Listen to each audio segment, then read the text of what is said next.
¿Qué tal? Buenas tardes a todos y todas. Damos comienzo a esta clase de número 10 de la Diplomatura de Derecho Procesal Penal. Ya llegamos a la mitad de la diplomatura, así que bueno, agradecerles a todos ustedes por acompañarnos en esta instancia desde el comienzo. En esta oportunidad tenemos el gusto de que nos acompañe el doctor Mariano Repti, secretario de la Unidad Fiscal de Juicio número 13 de nuestro Departamento Judicial de La Plata. Nos va a hablar sobre las reglas generales de la prueba y medios probatorios en el proceso penal bonaerense. Así que, sin más, le cedo el micrófono. Muchas gracias. Cuanto a los docentes, ¿cómo? Puede fallar, puede fallar. Bueno, ¿qué tal? Muy buenas tardes a todos. Bueno, en primer término, agradecer principalmente al Colegio de la Abogacía de La Plata por la convocatoria y en lo particular tanto a mi querido amigo Julián Rimada como a mi gran amigo Juancito Dinardo por esta posibilidad y principalmente por la confianza de darme este espacio y este lugar. Es complejo venir después de colegas tan habidos en la materia y sobre todo, estimo que Santiago Irizarry ha dejado la vara muy alta, así que espero poder estar a la altura de las circunstancias. Claramente no voy a referirme puntualmente en las cuestiones que hacen a la declaración del 308 porque entiendo que Santiago lo debe haber hecho de manera muy pormenorizada. La idea puntual va a ser no introducirme mucho en cuestiones dogmáticas para que no se aburran y para evitar tener que ver cómo se paran y se van en la mitad de la charla. Más bien referirles por ahí algunas cuestiones de índole procesal y que creo que hacen interesante de analizar al momento del ejercicio de la profesión. Desconozco del todo las reglas de la diplomatura, entiendo que si tienen algún tipo de consulta y demás, luego de la exposición se abrirá un espacio para que puedan preguntar. Pero bueno, no obstante eso, quedo a disposición de lo que estimen corresponder. Como para empezar a hablar un poquito de lo que conlleva la prueba en el marco del proceso penal, principalmente enfocado en su recepción en el Código Procesal Penal de la Provincia de Buenos Aires, cabe destacar o en primer medida aclarar que la prueba, y como ya todos ustedes lo deben saber, deviene una parte fundamental en el marco del proceso penal, sino más bien es la parte más importante, porque al fin de cuentas, sin marco probatorio es muy difícil lograr los extremos que nos exige el Código Procesal Penal, justamente para lograr la acreditación de los hechos en su plano material, como así también todos aquellos indicios probatorios que nos conduzcan a acreditar la autoría penal responsable del sujeto. Nuestro Código Procesal Penal de la Provincia de Buenos Aires, como ya lo deben saber, y en esto no voy a profundizar demasiado porque conllevaría una clase en particular, adopta un criterio principalmente acusatorio mixto. Bien, a diferencia de tal vez un código como ahora se está reformando, se está empezando a aplicar el nuevo Código Procesal Penal Federal, que justamente imprime un régimen acusatorio. El régimen acusatorio o contradictorio lo vamos a diferenciar del régimen inquisitivo, bien, en el cual tal vez la dirección del proceso y de la investigación estaba más a manos del juez, que hoy por hoy pasa en manos del Ministerio Público Fiscal. ¿Qué quiere decir que el Código Procesal Penal de la Provincia de Buenos Aires tenga un sistema acusatorio mixto? Bueno, en primer término, la acusación va a corresponder al Ministerio Público Fiscal. ¿Sí? Va a ser el Ministerio Público Fiscal quien tiene no solamente el deber de investigar aquellos hechos con apariencia de delito, sino también de darle impulso a la acción penal pública, conforme los términos del Código Penal, los artículos 71, 72 y siguientes, y así también va a tener la obligación de la carga de la prueba. Bien, esta obligación de la carga de la prueba, ¿a qué va a estar vinculado? Bueno, va a estar estrechamente vinculado al principio de presunción de inocencia establecido constitucionalmente. ¿Qué quiere decir esto? Como ya todos lo deben saber, la Constitución claramente establece que toda persona, todo habitante de la nación, es inocente hasta que se demuestre lo contrario. Justamente acá ya se nos infiere el primer principio de la carga probatoria, que es el Ministerio Público Fiscal en la provincia de Buenos Aires, quien tiene que justamente, mediante la producción de la prueba, lograr revertir esta presunción de inocencia de la que goza el imputado. Bien, iremos viendo a lo largo de la charla y en base a los diferentes medios probatorios que nos pone el código, más allá de aquellos otros medios que, si bien no están propuestos por el código, las partes puedan presentar, en virtud del principio de libertad probatoria, que la obligación del Ministerio Público es probar la existencia de un hecho material con apariencia de delito y además que ese delito es imputado en cabeza de alguien, más allá de toda duda razonable. Estimo que esto seguramente en alguna que otra oportunidad lo van a haber escuchado, tal vez puntualmente, y como no quiero meterme en la órbita de próximas exposiciones en lo que hace justamente a el grado de certeza necesario para arribar a una condena, esto es más propio tal vez de la etapa de juicio oral. Tal vez en este caso nos vamos a referir principalmente a aquellas cuestiones que en general se suelen observar en el marco de la investigación penal preparatoria, que es este alcance probatorio que nos exige un indicio vehemente o prueba suficiente para tener acreditado con el grado de certeza necesario para justamente ya sea el dictado de, en primer término, perdón, el llamado 308, como así también sea el dictado de medidas cautelares y la prueba necesaria para requerir que una causa se lleve a juicio. Como les comencé diciendo, nuestro régimen provincial establece el principio de libertad probatoria. Este lo van a encontrar en el artículo 209, que va a establecer que todos los hechos y circunstancias relacionados con el objeto del proceso pueden ser acreditados por cualquiera de los medios de prueba que establece el Código. Además, este mismo artículo nos va a dar la posibilidad justamente de poder incluir cualquier otro tipo de medio de prueba, más allá de que no esté regulado en nuestro ordenamiento, pero con un límite.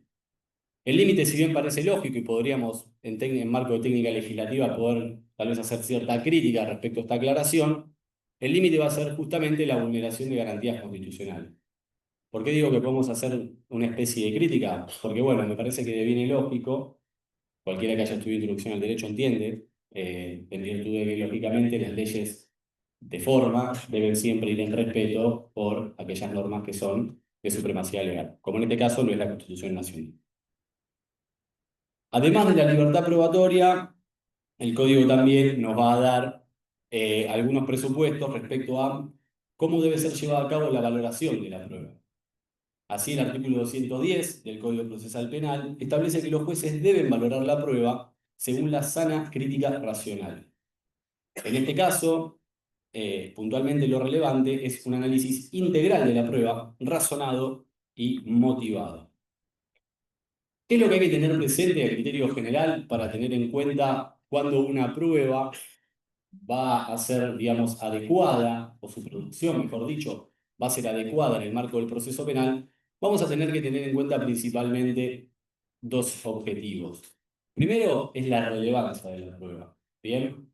¿En qué sentido este elemento probatorio va a ser relevante a los fines de acreditar, como ya dije en un comienzo, ya sea la materialidad ilícita o la autoridad penal responsable? Y además de la relevancia lógica, que es lo que nos va a establecer justamente que esa prueba sea útil, también vamos a tener que analizar la pertinencia de esa prueba. ¿Bien? ¿Qué quiere decir o a qué nos vamos a referir cuando que esa prueba sea pertinente? Toda prueba va a estar dirigida a comprobar o acreditar algún objeto o extremo del delito. ¿Bien? Y de acá se infiere, que luego ya lo vamos a retomar, la posibilidad, por ejemplo, que tiene el Ministerio Público Fiscal, quien es quien tiene la carga de probar, como se dijo en un comienzo, de poder rechazar todo tipo de prueba que, por ejemplo, pretenda la defensa o el particular damnificado, en la medida en que esa prueba sea sobreabundante o superflua. ¿Sí? Para poner simplemente un ejemplo, ¿qué quiere decir esto? Si yo ya tengo un elemento probatorio o un extremo de prueba que se encuentra acreditado, bien, no hace falta de que ninguna de las partes siga introduciendo producción probatoria, que puede ser hasta dilatoria del proceso, con la finalidad de acreditar extremos que ya se encuentran debidamente acreditados. Bien, hagamos de cuenta de que se encuentra en el marco de un homicidio, se encuentra el informe de autopsia realizado por peritos de la morgue, de la policía, bien, y se está requiriendo, por ejemplo, en caso de que no haya un manto de dudas, de que haya podido incluso hasta ser observado por la defensa la operación de autopsia, y se quiera realizar nuevamente. Bueno, tranquilamente, a criterio del Ministerio Público Fiscal, puede entenderse de que esa prueba podría llegar a ser dilatoria del proceso y podría llegar a rechazarse. Después también vamos a ver, si me da el tiempo, justamente la capacidad que tiene la parte que peticiona la prueba que es rechazada de pedir una revisión de la misma, en caso de que esta no se haya producido, en el marco de la investigación penal preparatoria. En ese sentido, lo primero que vamos a ver entonces es el principio de legalidad probatoria. En ese caso, y como yo ya se los mencioné, el artículo 225 fija un límite. Solo puede valorarse la prueba obtenida de modo legal y conforme a la Constitución. ¿Qué quiere decir esto? Se debe excluir la prueba obtenida con violación de derechos fundamentales e impedir la búsqueda de la verdad que se realice a cualquier costo. Se me ocurre un ejemplo que va a ser medio extremo, pero por ejemplo se utilizaba mucho antes, que era la declaración testimonial obtenida por torturas. ¿Sí? Claramente, y no tengo que especificar por qué este tipo de pruebas vulnera garantías constitucionales. Ahora bien, ¿cuáles son los principios que podríamos inferir en el marco del proceso penal vinculado a la prueba? Principalmente dos, el de contradicción y el de inmediación. En relación al principio de contradicción, es de que toda prueba debe producirse de modo que la defensa pueda objetar, contrainterrogar o aportar prueba en contrario. En el proceso penal, se suele entender que, como derivación del derecho de defensa, el acusado tiene derecho a controlar la prueba y ofrecer prueba de descargo. Esto se encuentra obviamente garantizado por el artículo 18, lo que hace el ejercicio de la defensa en juicio. Este derecho ha sido reconocido también en algunos instrumentos internacionales, en los que se sostiene que las personas acusadas por el delito tienen derecho a interrogar a los testigos presentes en el tribunal y obtener la comparecencia, tanto de testigos como peritos, de otras personas que puedan arrojar luz sobre los hechos, y a interrogar o hacer interrogar a los testigos de cargo y obtener la comparecencia de los testigos de descargo y que estos sean interrogados en las mismas condiciones que los testigos de cargo. Esto, por ejemplo, lo pueden encontrar en el artículo 14.3 del Pacto Internacional de Derechos Civiles y Políticos. El derecho a la prueba exige que los tribunales deban admitir todas las pruebas relevantes presentadas por las partes. Y la igualdad de armas, principio que garantiza justamente la posibilidad que tiene la defensa de contrarrestar, de analizar, de repreguntar, de controlar la prueba de cargo, exige que se garantice a la defensa las mismas oportunidades que tiene la acusación. Hablamos y nos introducimos un poco en relación a qué es lo que suele suceder cuando se le rechaza un pedido de prueba a la defensa. El artículo 334 justamente establece la posibilidad que tiene el Ministerio Público Fiscal cuando entiende que cuenta con pruebas suficientes, dice obviamente, de la existencia de un delito, sus calificantes, de la autoría penal responsable y demás circunstancias, de pedir el requerimiento de elevación en juicio. ¿Bien?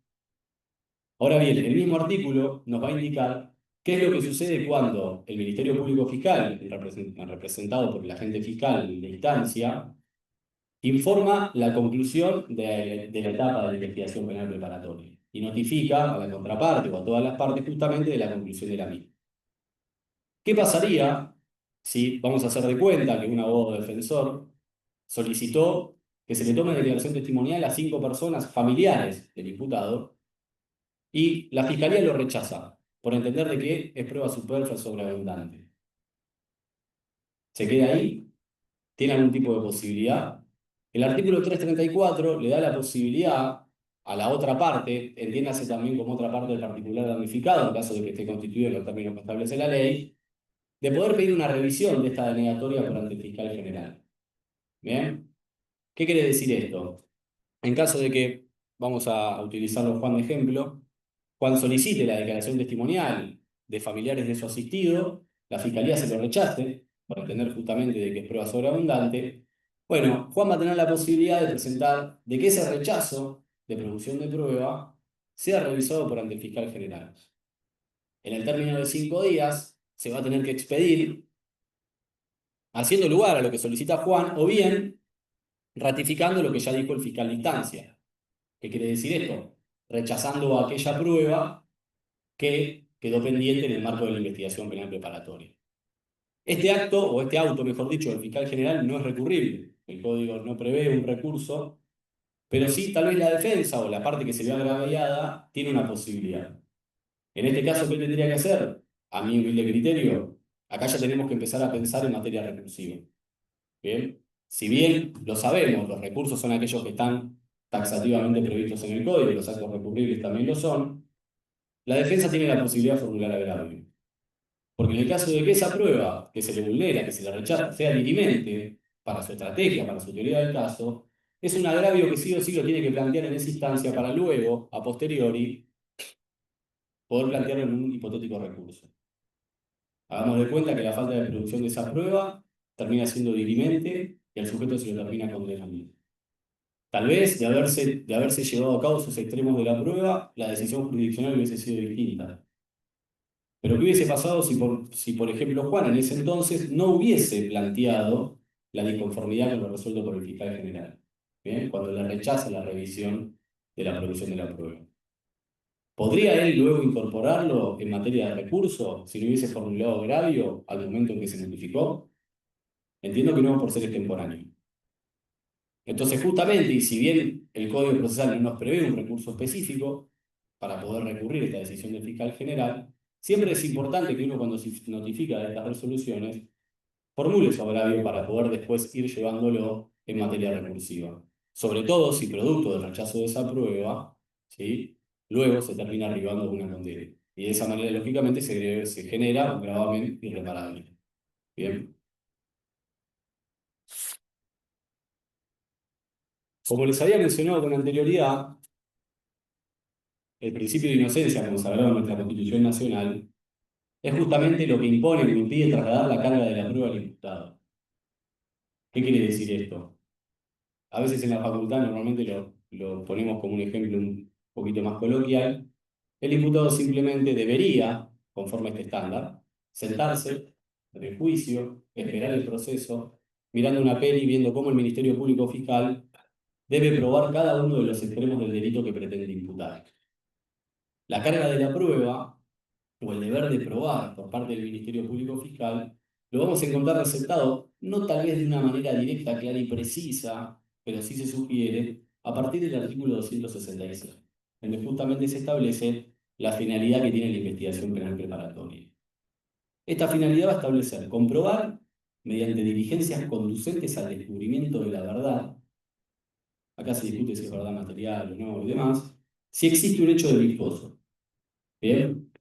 En la jerga lo llamamos materialidad ilícita. Cualquiera que haya visto una requisitoria de elevación a juicio, cuando nos referimos a hecho delictuoso, hacemos referencia a la materialidad ilícita. Además de eso, establecer circunstancias calificantes, agravantes, atenuantes, o que justifiquen o incidan en la punibilidad. Y por último, individualizar a los autores y partícipes del hecho investigado. Posteriormente, el artículo 267 va a establecer justamente que la investigación penal preparatoria estará a cargo del Ministerio Público Fiscal. El agente fiscal deberá proceder directa e inmediatamente a la investigación de los hechos de su competencia. Acá podemos ver cómo se infiere justamente el deber de la carga probatoria por parte del Ministerio Público y que el mismo va a estar en cabeza del agente fiscal.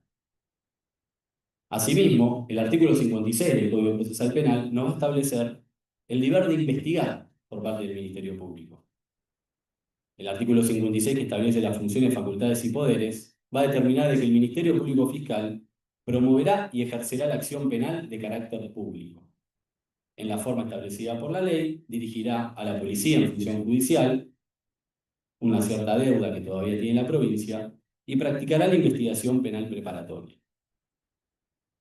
Básicamente, lo que quiere decir esto es de que la investigación siempre va a estar en cabeza del fiscal y la carga de la prueba como el impulso de la investigación va a estar a cargo del fiscal.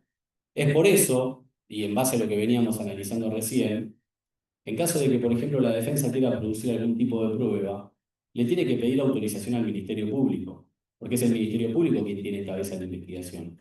Y al fin de cuentas va a ser el Ministerio Público quien determine justamente si esa prueba, que para la defensa es necesaria, resulta pertinente, adecuada y relevante para el proceso y para la investigación penal preparatoria. Teniendo siempre el límite de que, ¿cuál es la función del Ministerio Público? Buscar la verdad de los hechos. Hasta incluso el código, ahora no les puedo decir exactamente en qué artículo particularmente, pero justamente el código lo que nos va a decir es que la investigación debe estar conducida a la búsqueda de la verdad, más allá de que esa búsqueda de la verdad sea en favor del imputado. Y de ahí también viene un deber de objetividad del Ministerio Público.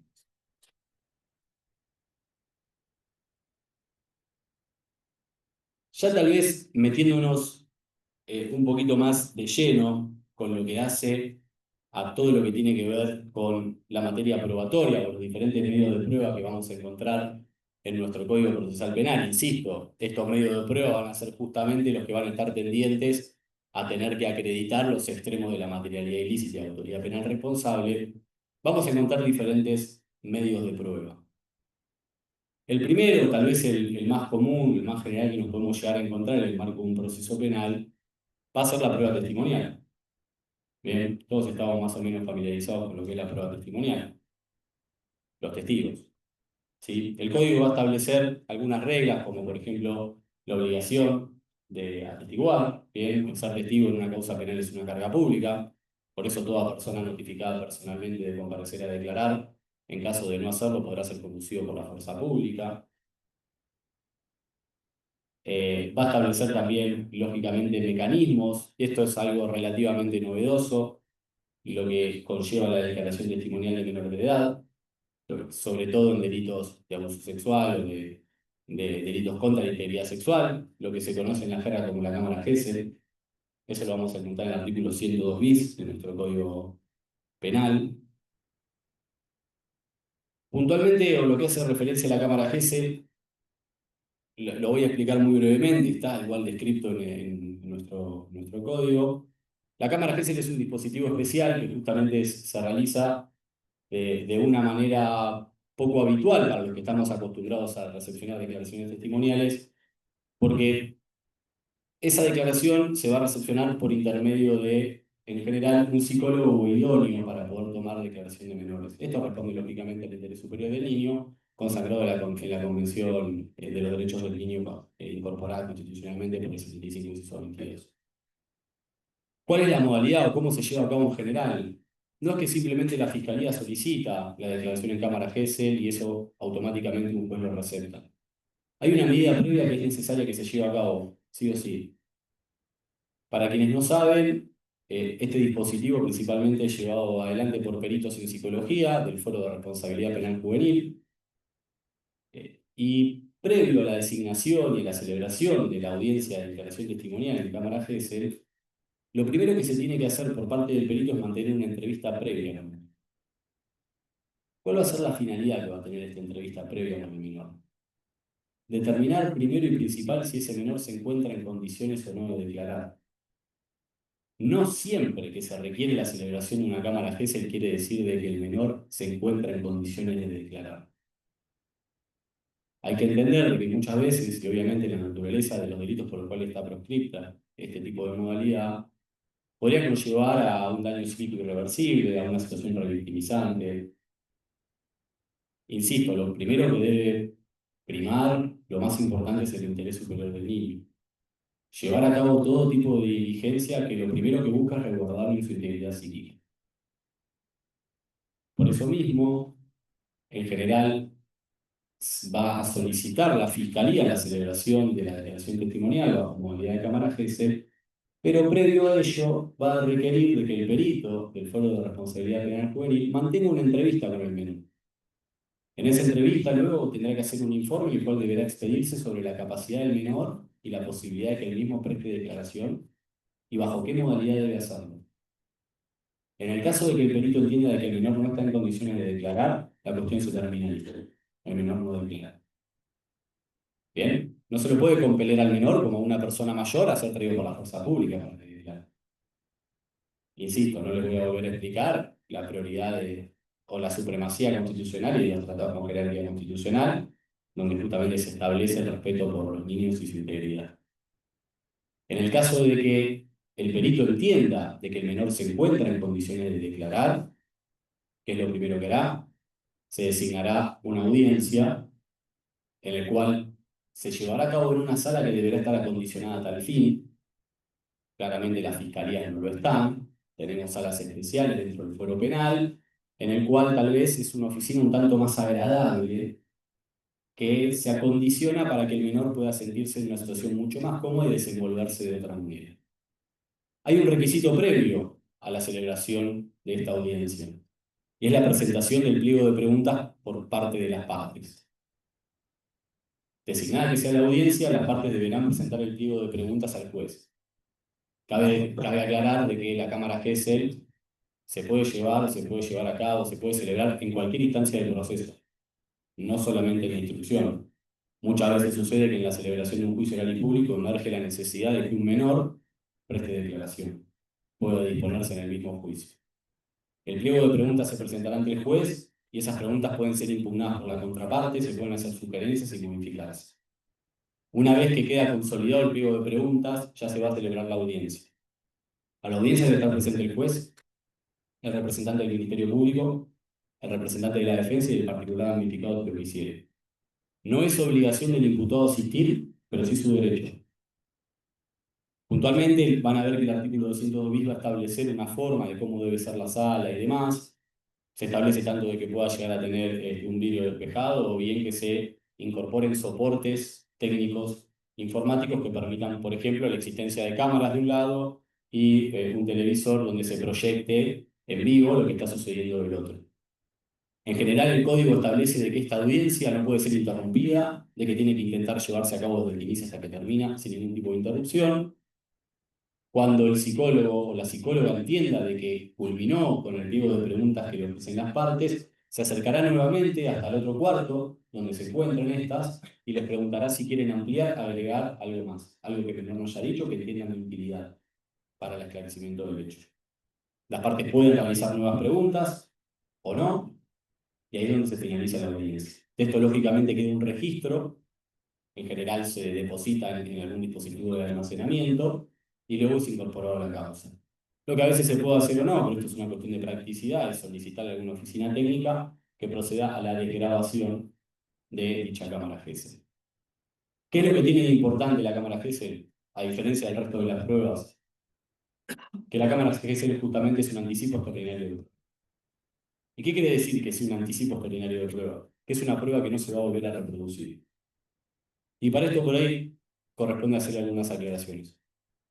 Todas las pruebas que se producen en el marco de la investigación penal preparatoria son pruebas indiciales. ¿Qué quiere decir esto? ¿Cuál es el momento oportuno para la producción de la prueba? El debate oral público, exactamente. Lo que va a hacer las pruebas, lo que nos van a dar las pruebas en el marco de la investigación penal preparatoria, es un indicio de con qué elementos vamos a poder contar o vamos a poder llevar al juicio.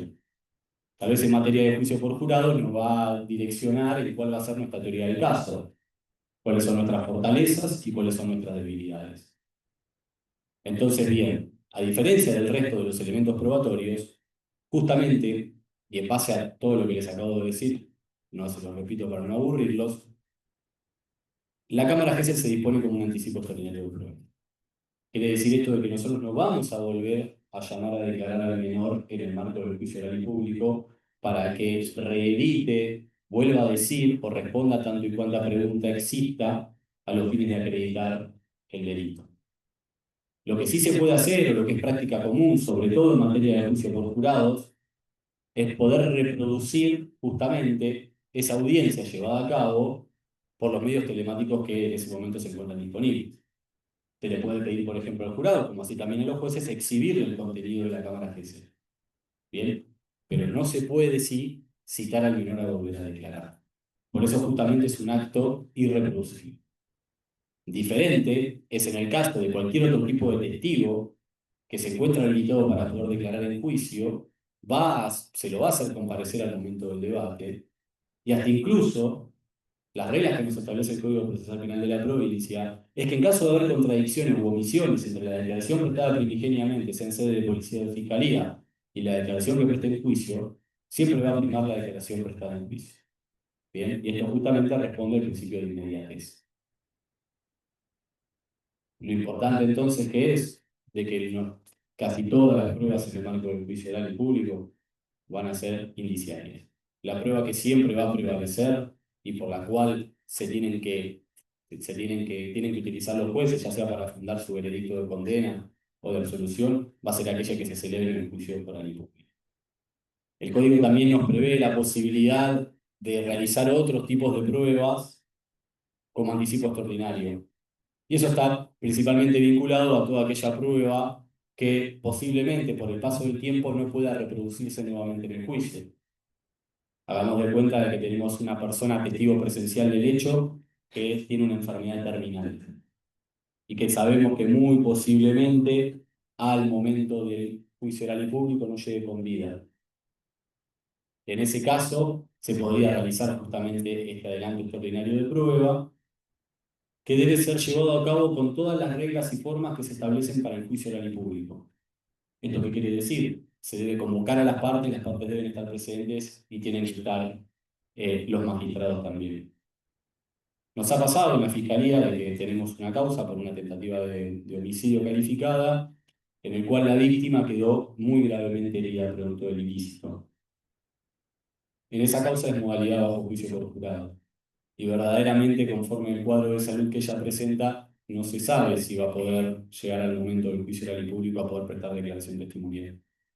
En ese caso se solicitó justamente este tipo de medida, se solicitó el anticipo extraordinario de prueba y se le tomó declaración testimonial como en un juicio oral, pero con una salvedad, sin la presencia del jurado presente. Claramente el jurado todavía no está consagrado en virtud de que no se produjo el sorteo, no se realizó la audiencia por día, no se llegó a la selección del jurado, ni mucho menos se inició la apertura del juicio. Teniendo en cuenta la trascendencia de la declaración testimonial, la naturaleza del hecho, y siendo que principalmente la única persona que estaba dentro de la casa era la víctima, se llevó adelante esta medida por ser necesaria justamente por entender de que al momento de celebrarse el juicio puede que no podamos contar con su presencia. Puede pasar también de que en virtud de los elementos de prueba que hayan sido secuestrados, por ejemplo, ya no puedan llegar a servir por el paso del tiempo, porque pueden ser perecederos o demás motivos, entonces se podría llegar a hacer la prueba en ese momento, en virtud de que esos elementos tal vez no tengan la validez necesaria para que se puedan llevar a cabo al momento del juicio oral público.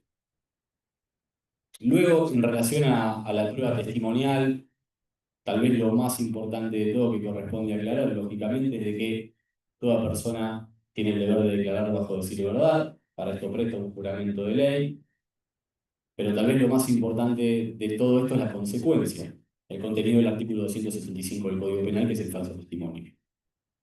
Y para esto creo que es fundamental que entendamos algo. No basta simplemente con leer el 275 a una persona para dar cuentas de que entiende o comprende verdaderamente su contenido.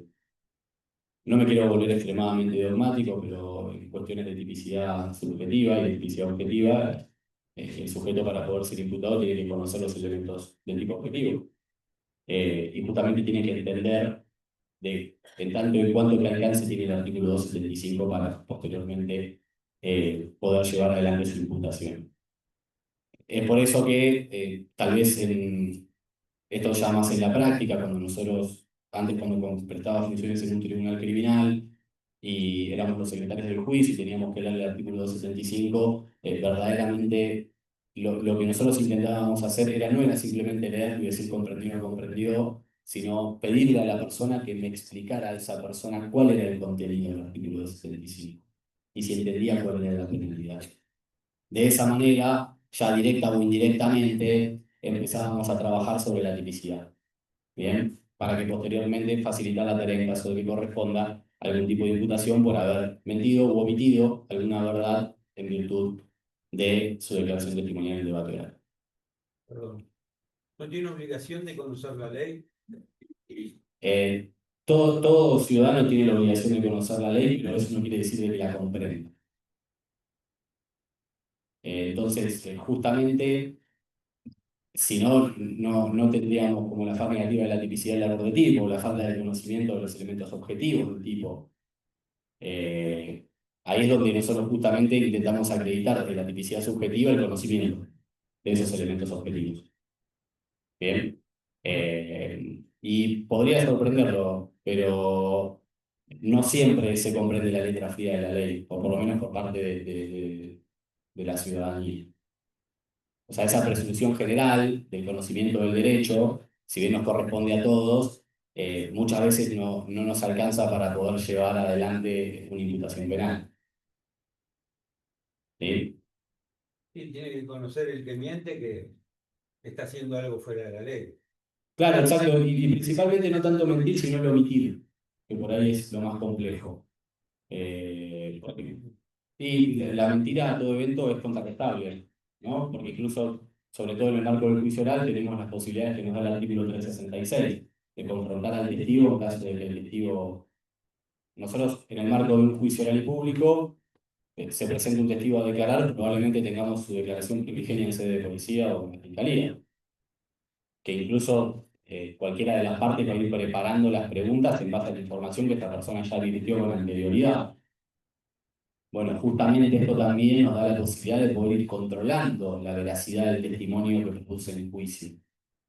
Y justamente el artículo 366 del Código nos da la posibilidad de preguntarle en caso de entender de que la persona deviene en una contradicción o en una omisión. Y justamente en caso de que esta situación persista, la posibilidad incluso de que se le forme una causa por la presunta comisión del delito de falso testimonio. ¿Un juicio por jurado también? Sí, se aplica las mismas reglas. ¿Y cómo corroboramos, cómo probamos nosotros en ese momento que está mintiendo para que el jurado no se haga una idea errónea? Yo creo que ahí hay que trazar la veracidad del testimonio de una persona con otros elementos objetivos de prueba que existan en el marco del proceso. A veces no hace falta pedir automáticamente se le formule una investigación penal preparatoria automáticamente en la medida en que está declarando. ¿Bien? ¿Qué quiere decir esto? Yo tengo un sujeto que me dice de que ese día estaba lloviendo y en verdad no estaba lloviendo. Vamos a poner un ejemplo tonto como para que se entienda, ¿no? Bueno, yo después puedo incorporar el informe del Servicio Nacional Meteorológico que determina justamente el estado del clima ese día. O tal vez puedo convocar a declarar a otro testigo que esté presente para que justamente llegue a la contradicción a lo que dijo el testigo anterior, para atacar justamente la veracidad de sus dichos. Puedo introducir en el marco del debate oral otros elementos de prueba que permitan determinar de que esa persona en ese momento estaba mintiendo. Sí, me refiero porque generalmente, creo que todas las fiscalías no permiten incorporar como prueba otras causas que llevan testimonios que hace a que el testigo en la causa que estamos tratando mintió. En una causa dijo negro y ahora está diciendo blanco. En una causa dice no lo vi, pero en dos causas diferentes dijo sí, lo vi. Entonces, ¿cómo contrastamos si la fiscalía no nos deja aportar como prueba otros expedientes u otras declaraciones? Sobre el mismo hecho, Sobre el mismo hecho. Sí, no, porque hay tres causas sobre deberían correr todas bajo la misma cuerda, digamos. O sea, sobre el mismo hecho se realizaron tres denuncias distintas y hay tres investigaciones penales preparatorias en paralelo. Sí, en realidad son hechos, digamos, caso específico. Cuatreros. Entonces se los denunció por cuatreros y dijeron, bueno, determinada situación. Y después en la causa que le hicieron a quien fue a recuperar los caballos, que mintiendo dijeron que habían robado, qué sé yo, y que quedaron todos presos. Entonces, ¿cómo hacemos para contrastar la verdad que dijo en su causa contra él con ahora esta causa? O sea, si no permiten las fiscalías aportar otras causas como prueban que hay otros testimonios.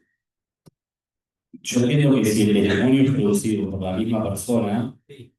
a todo evento, la herramienta que tiene la defensa, en caso de que usted no lo deje incorporar los otros expedientes como prueba, sobre todo en causas que tal vez no se encuentran con definitiva, o sea que al fin de cuentas el criterio de verdad es relativo. Tal vez es valerse de la información que hayan vertido en el marco de otras causas para poder hacer las preguntas pertinentes para hacer incurrir al testigo en error. Incluso también se me ocurre, y esto lo digo ahora pensando, a todo evento también es solicitar la extracción de copias de diferentes declaraciones testimoniales para que justamente se formule una causa para el delito de falso testimonio. Pero mientras el jurado escuchó una mentira. No, yo me refiero más en el marco de la investigación penal preparatoria. Digo, en el marco de la celebración del debate oral y público, ahí me parece que puntualmente lo que tiene que valerse, en ese caso, si usted es defensor, digo, es justamente, usted tiene la posibilidad de obtener, mediante las diferentes declaraciones testimoniales, información. e introducir justamente de manera que no viole, si es en el caso no es testigo del suyo, sino que es de la contraparte, digo, mediante el interrogatorio, introducir cuestiones que justamente hagan quedar al testigo frente al jurado como una persona que miente. O sea, ahí justamente por eso entiendo que lo que se tiene que atacar es la veracidad del sujeto. Sin atacar al sujeto, justamente hacerle ver al jurado de que es una persona que según sea la condición va a cambiar su versión de los hechos. Y si las declaraciones se prestaron dentro del mismo expediente, dijo Blanco, cuando recién con la policía, puede ser presionado por la policía, y después dice, no, era todo mentira, es negro. Declaré blanco porque estuve presionado con la policía. Y el miedo después que tenemos los juicios a los 3 años o 4 años, el juicio oral y público, ¿no es cierto? Sí, sí. Estamos a 7 años del día del hecho. Y si cambia de vuelta la declaración, ¿cómo yo no puedo contrastar lo que declara con sus declaraciones anteriores en el mismo expediente? No, de eso sí lo puedo hacer porque justamente es la regla que le da el código. O sea, el código prohíbe la incorporación por lectura. O sea, digamos, toda... ¿Qué cosa permite? Bueno, eso ya es una aseveración que no me corresponde, pero digo, con todo respeto, ¿no? Sí, sí. El código prohíbe la incorporación. Artículo 366 como madre de todo lo que venga a la celebración del debate oral y público. El artículo 366 lo que nos va a decir es de que no se puede incorporar prueba por su lectura, salvo algunos supuestos. 308, prueba documental en acuerdo de partes, etc. Puntualmente, ¿qué quiere decir de que no se puede incorporar la prueba por lectura? De que todos los elementos probatorios llevados a cabo en la instrucción deberán ser reproducidos en el contexto del debate oral, salvo con la excepción de estos anticipos extraordinarios que acabo de nombrar. Bien, como la cámara GS lo prueba que se pueda perder y demás. Justamente, ¿de qué forma se puede incorporar por lectura a una prueba cuando sea necesaria para contrarrestar los dichos de la persona en debate? Si el sujeto declaró primero de que la persona autora del hecho tenía un buzo rojo, y vamos a decir que el color del buzo era dirimente para establecer el grado de autoría. Porque ese buzo después se secuestra en un allanamiento del domicilio. El buzo era rojo. A los 2 años, si usted quiere, lo vuelven a citar de la fiscalía y dice que el buzo era azul. A los 5 años se celebra el juicio oral y dice que el buzo era violeta. Y no es daltónico el testigo. ¿Qué herramienta tiene usted? Bueno, usted no va a poder incorporar por lectura todos los testimonios para contrarrestarlo, pero usted sí va a solicitarle al tribunal, y esta regla corre tanto para el juez técnico como para el juicio por jurado. Usted va a solicitarle al tribunal de que advirtiendo de que el sujeto incurre en una contradicción, se solicita que le pueda leer la parte pertinente de su declaración en la que incurre en la contradicción. Entonces, usted le va a señalar al tribunal, le va a decir, de la declaración de Fojas 42, del renglón tanto al tanto, el sujeto primero lo señala, para que la contraparte pueda revisar si su petición es pertinente o no. Tiene que expedirse en relación al principio de igualdad de armas y de contradicción. Entonces, justamente, usted va a señalar la declaración de Fojas 42, la declaración de Fojas 55, en tal renglón, tal cosa, y la declaración de Fojas 122, tal otra. Y acá en el juicio está diciendo otra cosa. El tribunal va a revisar lo que usted le señala, le corre traslado a la defensa o a la contraparte, que podrá formular una oposición fundada, el tribunal resolverá. Sí me atrevería a decir de que en la mayoría de los casos, si la medida es pertinente, lógica, razonable, se hace lugar, se procede a la lectura. ¿Qué es lo primero que se hace? Lógicamente se le va a pedir al testigo para que conozca su firma en cada una de las declaraciones testimoniales. En gran parte las reconocen y en otras no tanto, y ahí empezamos a velar otro tanto. Vamos a hacer de cuenta la fácil que reconoce las firmas. Usted le va a leer la declaración de Fojas 42, usted dijo que el uso era verde. La declaración de Fojas 52, usted dijo que el uso era azul. En la declaración de Fojas 125, usted dijo que el uso era violeta. Caballero, póngase de acuerdo. ¿Qué color es el uso? El sujeto deberá responder. Blanco. Bueno, pero el que atanaron era violeta, así lo tapaste. Importancia. Entonces, bueno, a ver, justamente, ya digo, usted, esto ya es una cuestión de técnica de investigación, usted ya solicitando, ya exponiendo al testigo de que un día dijo azul, otro día dijo verde, otro día dijo violeta, ya lo está haciendo incurrir en que es un mentiroso para un criollo. Y el jurado, que tal vez no tiene nuestras herramientas técnicas, es mucho más posible que pueda llegar a advertir esta circunstancia. ¿Bien? Entonces, a veces no se trata de la respuesta final que usted le va a dar el testigo. Porque ahí usted no va a estar atacando puntualmente el objeto de su discusión, no va a ser si el uso era verde, rojo o azul.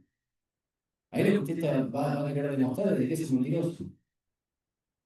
Y es muy posible, me atrevería a decirle, de que el jurado, automáticamente en la medida en que usted está haciendo estas diligencias, empieza a anotar en su libretita que tiene, y después sea una discusión a debatir cuando se retiren a deliberar.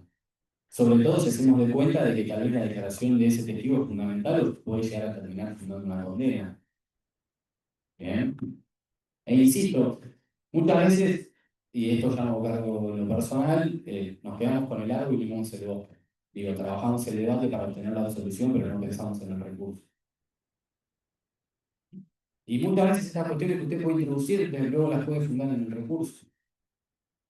Vamos a hacer de cuenta que arriba una condena y defensa, porque si esa acusación y lo absuelven está al orden. No existe.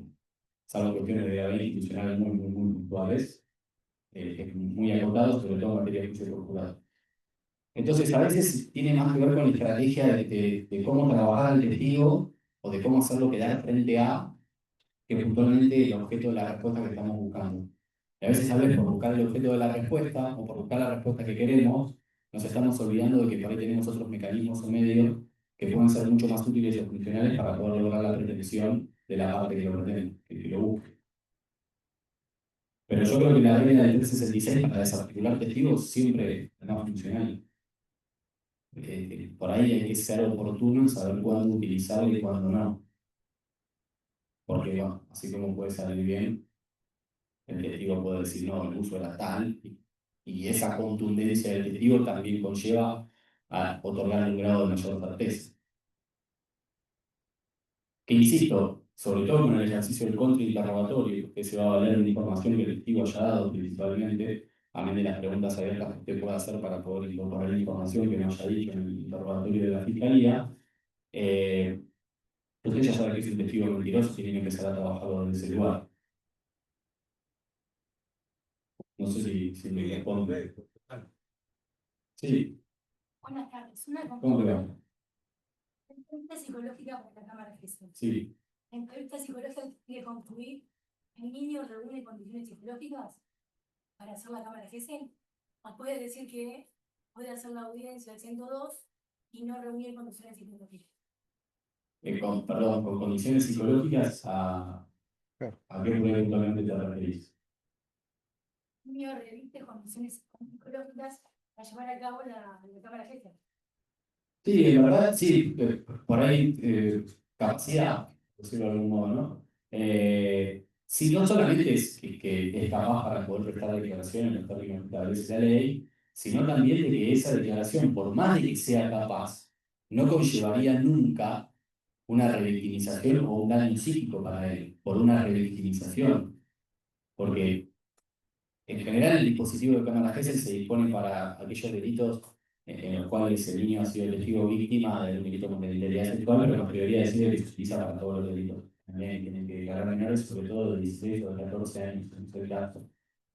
En sí las pericias, nosotros hemos tenido pericias en las cuales el niño era capaz de declarar, digo, recordaba con precisión, podía brindar datos específicos de la situación, pero el declarar le conllevaba, ¿no es cierto?, la posibilidad de que ese niño pueda tener un daño producto de esa declaración.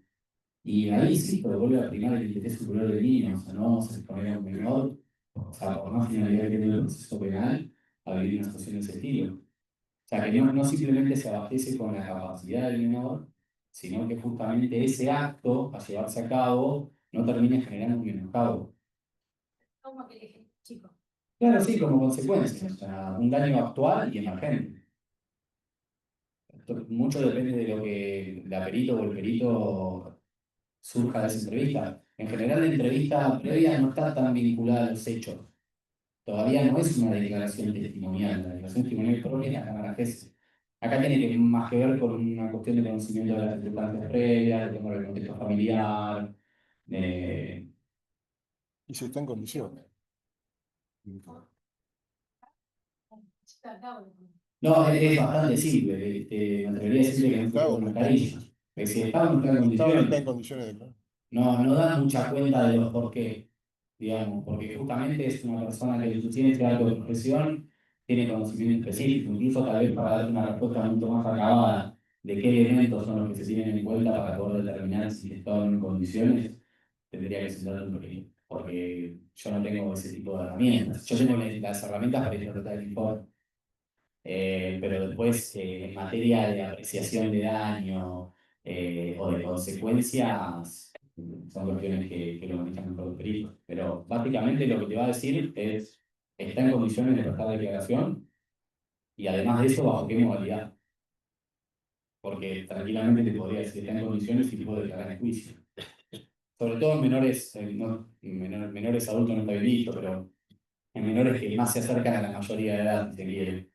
Nosotros siempre, si hay una persona que es menor de 18 años, solicitamos que se evalúe por un perito psicólogo del Acuerdo de Responsabilidad Penal Juvenil y establezca si está en condiciones de declarar y bajo qué modalidad. Y en general se expiden por las dos. Una, obviamente, excluye a la otra. Si no está en condiciones, no importa, no declara. Si está en condiciones, bajo qué modalidad. Sí. David fallece y no llega al juicio. ¿Se toma la declaración de la investigación laboratoria? Dentro del 366, cuando hablamos de incorporación por lectura, insisto, está prohibida, salvo. Recuerden que tenemos un proceso penal que básicamente opera el principio de voluntad de la parte. O sea que si la Fiscalía quiere incorporar una declaración testimonial y la defensa no se opone o acompaña, hagamos de cuenta que es un testigo que no aporta ninguno de los dos más que la circunstancia de modo, tiempo y lugar en la que sucedió el hecho. ¿Bien? Lo podemos incorporar por lectura y los jueces pueden valerse de esa testimonial sin la necesidad de que venga el testigo a prestar la declaración por convenio de partes. El 366, que establece cuáles van a ser aquellas pruebas que sí o sí se van a incorporar por lectura, establece justamente el fallecimiento de la persona en el momento del juicio. Entonces, si yo tuviese a una víctima que va a declarar O no que ha vida, ¿no? Fallecido o no ha vida. Creo que es. fallecido en la vida, sí, que no sea ubicable y que se hayan agotado los medios para poder dar el juicio. Entonces, si una persona, el caso este que le dije yo, por ejemplo, el caso que tenemos, que la víctima quedó muy gravemente herida y posiblemente no llega al juicio. Hagamos de cuenta que no nos apiolamos de esto y la chica termina lamentablemente falleciendo. Bueno, se puede incorporar por lectura su declaración de testimonio. U otro caso, el testigo lo pisa un auto. Se puede incorporar al juicio y eso ya opera como una cuestión legal. Ya no es debatible, ¿no? Digamos, está estipulado así en el ordenamiento. Bien. También hablando de declaración testimonial, de prueba testimonial, quería hacer referencia a lo que es la declaración testimonial en contexto de violencia de género y todo lo que tiene que ver con el posible circuito de violencia, la retractación o minimización de lo vivido. No sé si la mayoría está al tanto o no, pero bueno, obviamente en los casos de violencia de género, la persona víctima muchas veces está inmersa en lo que se conoce como el circuito o el círculo de la violencia. El círculo o el círculo de la violencia se compone de diferentes fases. En general, comienza con una explosión, con un acto violento que conlleva que la víctima ponga en conocimiento de las autoridades policiales o judiciales de lo sucedido. Con el paso del tiempo, cuando la víctima se la cita para prestar declaraciones de fiscalía o en sede policial, es muy común encontrarnos con una víctima que muy posiblemente nos venga a decir de que lo que sucedió no fue así, de que la policía lo que le pidió era que firmara, ¿no? Firmar rápido, si se puede decir, si no lo vas a quedar hasta las 7 de la mañana. Que en verdad que él no la golpeó, ella se casó y se lastimó. Les digo esto porque la Fiscalía me prestó funciones por temática de género durante 6 años y puntualmente los delitos cometidos en un contexto de violencia de género, les diría que la prueba fundamental y casi única era el testimonio de la víctima. O sea que si yo sentaba en un juicio a una víctima que me iba imagínense un juicio por jurado, que a todo el un técnico tiene otro tipo de herramientas para valorar la prueba. Yo en un juicio por jurado tenía una tentativa de homicidio por ahorcamiento, o sea que ni siquiera es que había quedado una cicatriz o algo por el estilo, y la víctima se sentaba en el juicio y decía, no, esto no pasa, esto es mentira. Yo me caí, fue sin querer, no sé, cualquier tipo de excusa que se les pueda llegar a ocurrir para justamente defender la situación de la persona que soy. Y esto también va un poco de la mano con el testimonio único, que es una cuestión que hoy por hoy está muy discutida, y que es un estándar probatorio que se ha ido transformando a lo largo del tiempo. No sé, lo conocerán mejor que yo, pero que hace no muchos años el testimonio único era muy complejo para poder fundar una condena. Le diría creo que es un latinazgo un tanto largo, pero Testis uno, testis nullius. exactamente. Que no se podía llegar a la condena básicamente con un testimonio único.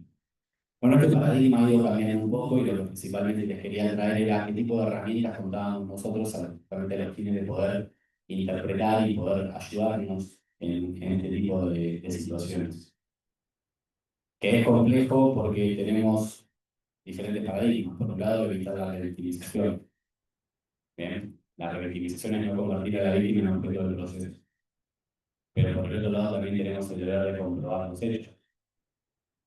Y por el otro lado también tenemos un deber consagrado constitucionalmente que es el de tomar todo tipo de formas para erradicar, prevenir y sancionar todo tipo de actos cometidos de violencia contra la mujer.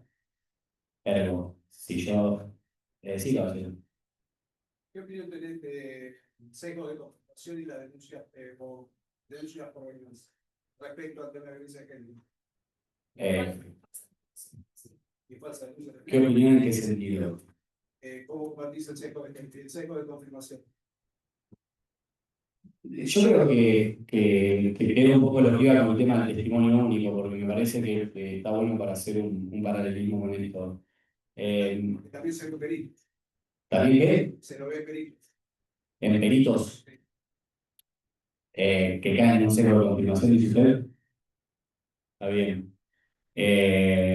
Sí, bueno, yo tal vez en ese sentido me aparto desde mi función, digo, nosotros puntualmente, justamente cuando tenemos la imputación por un testimonio único, porque bueno, también los delitos de violencia y conflictos de pareja suceden entre cuatro paredes, en general los testigos principales son los adultos menores, a quienes no intentamos exponer a una declaración testimonial y demás, siendo hasta la última circunstancia a tratar. Obviamente lo primero que nos valemos es de prueba pericial. Lo primero que siempre requerimos es, por intermedio de la asesoría especial departamental de La Plata, se realice una pericia psicológica de la persona de la víctima para determinar justamente el grado de influencia que ejerce el vínculo que tenía con el agresor, si la misma se impone criminales o no en un contexto de violencia de género. Pero la idea justamente, o lo que busca, digamos, aportar al testimonio único tiene que ver con el resto de la prueba objetiva que podría llegar a determinarnos o darnos elementos para poder demostrar ese contexto de violencia. Si bien a veces es muy complejo probar con otros elementos probatorios cada uno de los extremos del delito, de la calificación legal, de autoridad penal responsable y demás, en general nos podemos valer de otros medios como puede ser la declaración testimonial de vecinos, como puede ser la declaración testimonial de los familiares. No siempre, si bien la prueba directa es única, que es la de la víctima, nos valemos de otros elementos probatorios objetivos. Sí, de hecho la Corte los establece el modo de interpretar, tanto en estos casos que serían también una especie de delito clandestino, como los delitos de abuso, establece un sistema de valoración probatoria a partir del elemento esencial que es la declaración de la víctima. Después se establece cómo valorar esa declaración, si se mantiene incólume en el tiempo, si está avalada por otras declaraciones que también se mantienen incólumes en el tiempo, la prueba periférica y la prueba pericial, obviamente. En ese contexto es el que permite evaluar la existencia o no de la verdad de la denuncia. Claro, por eso no solamente recae, si bien lo medular, digamos, obviamente es la declaración de la víctima, porque es quien puede dar detalles de lo sucedido, en general dicha denuncia encuentra el correlato con algunos elementos probatorios. Por lo menos eso es de mi opinión y de mi experticia. entiendo el alcance de la pregunta, pero bueno, yo creo que es materia de litigación la existencia de una falsa denuncia y comprobar el por qué justamente se entiende de que esa denuncia Sí, es no falsa. y aparte se ha hecho, en este último tiempo yo lo he leído, sin desconocer que existen faltas de denuncia, se han hecho propaganda de falsa denuncia en aquellos hechos en que no se ha podido probar la autoría o ha habido absolución. No todas las veces que hay una absolución o un sobreseimiento implica que la denuncia sea falsa. De hecho, se produce un robo, el robo está acreditado y si no se puede, se encuentra una persona que no es la que lo cometió, se lo juzga y se lo absuelve y no por eso hay una falsa denuncia. Eh, por eso me parece que se están confundiendo los términos, sobre todo en la prensa.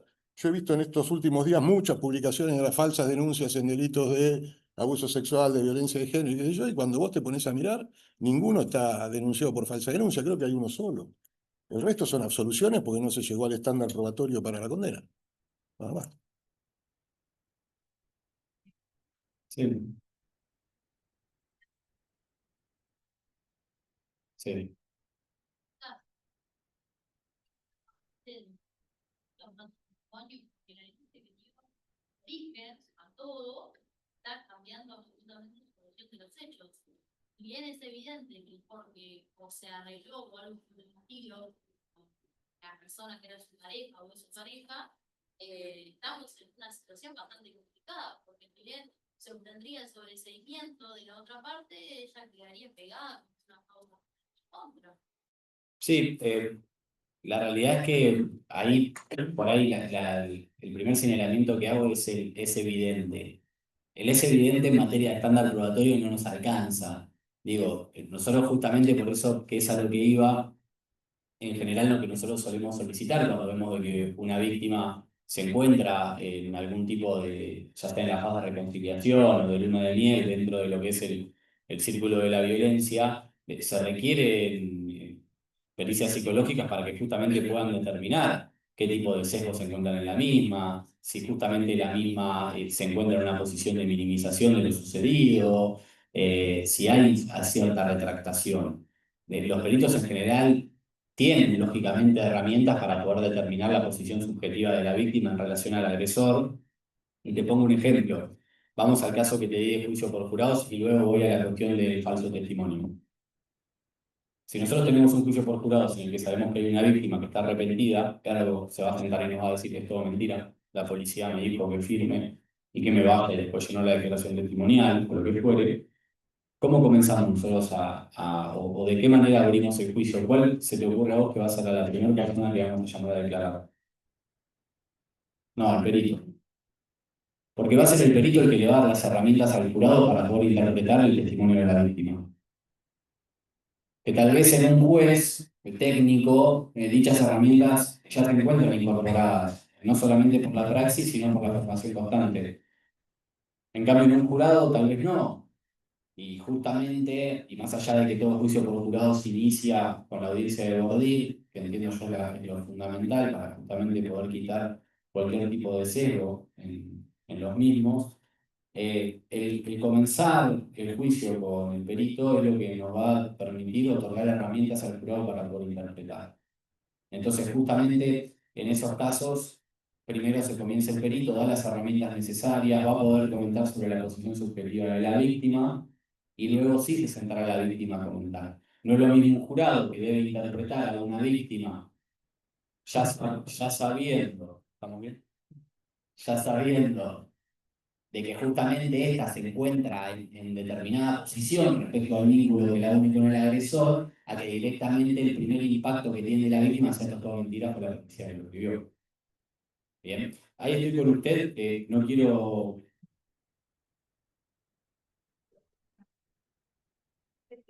Sí.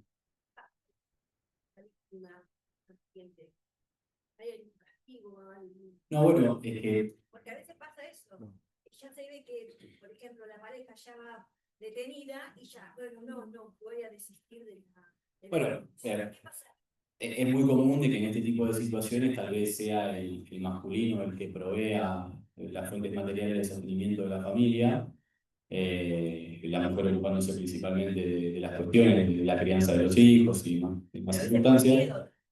Sí, sí, el ejercicio de la violencia de género es simbólica, es económica y demás. Pero digo, puntualmente ante la necesidad de obtener recursos económicos, digo, la mujer también viene a solicitar que se lo ponga en libertad, hasta incluso no habiéndose reconciliado. Pero bueno, claramente el trabajar, yo sé que por ahí va a ser una frase de frasco, pero el trabajar con perspectiva de género nos conlleva justamente a entender la posición subjetiva de la víctima. Digo, jamás se le podría imputar a una víctima inmersa en un contexto de violencia de género un falso testimonio y una falsa denuncia. Porque, insisto, y esto por ahí es extremadamente dogmático, digo, tenemos que comprender que el falso testimonio es un tipo penal doloso. Bien, y como tal debe comprender el conocimiento, una voluntad y una intención para poder ser imputado en esos extremos. ¿Sí? Y justamente a nivel supralegal nosotros entendemos que las víctimas en estos contextos deben tener una protección integral por parte del Estado.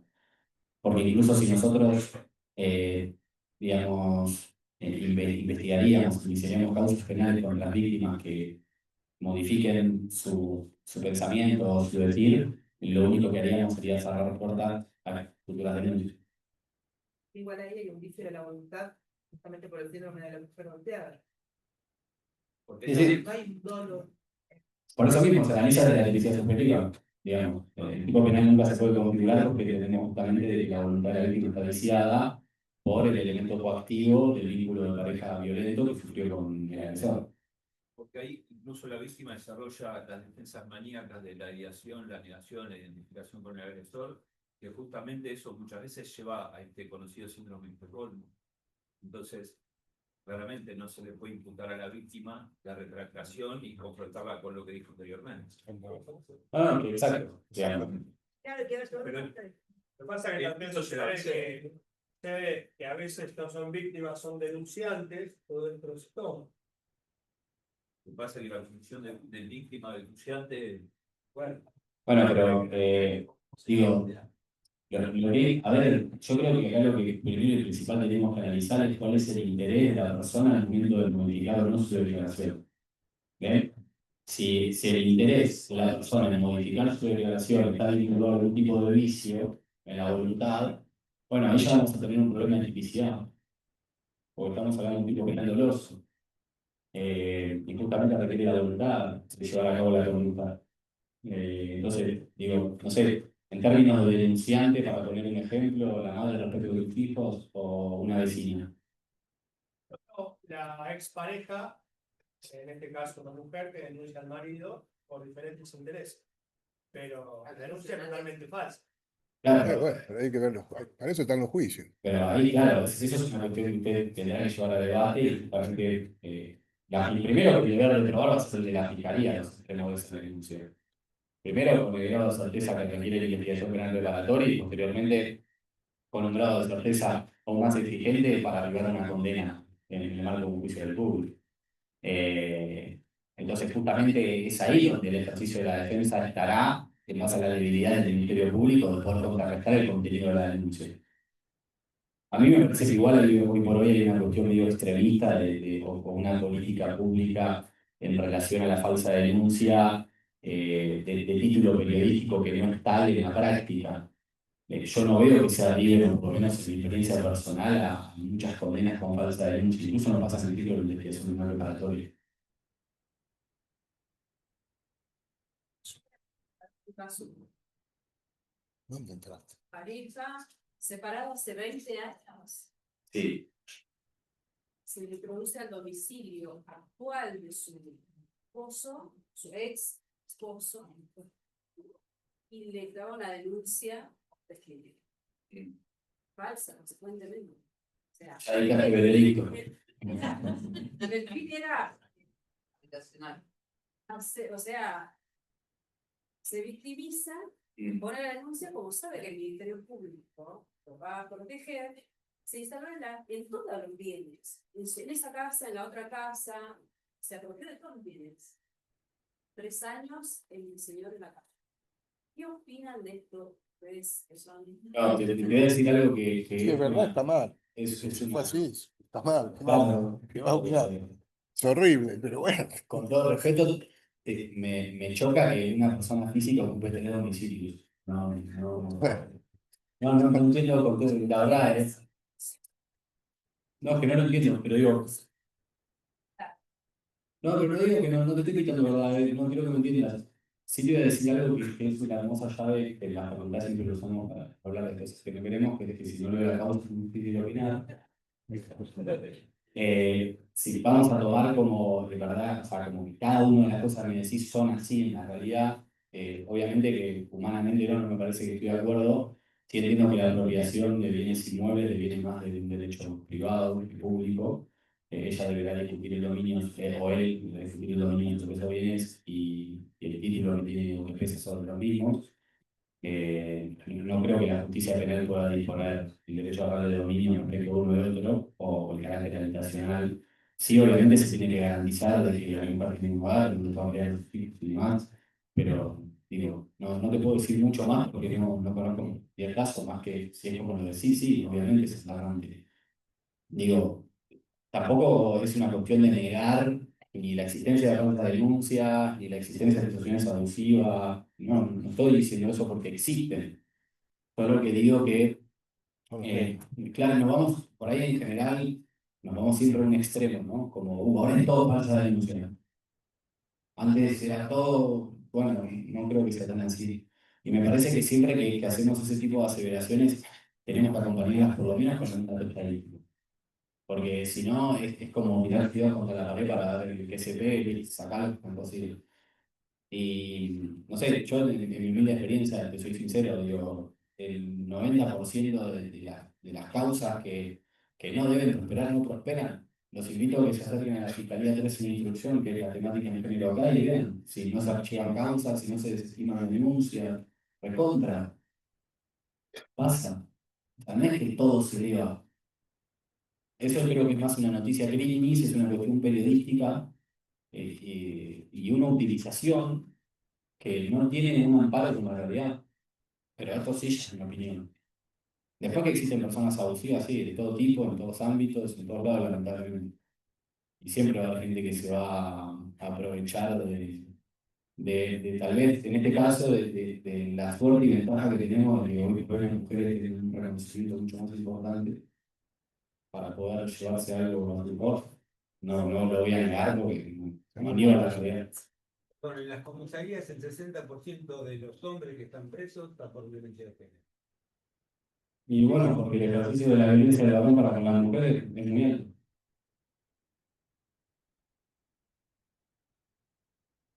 Yo creo que los meten presos y después averiguan a ver qué pasa. Van casi todos presos. Una pregunta que por ahí no tiene que ver con este tema. Ahora, ¿Hay alguna limitación para la declaración testimonial?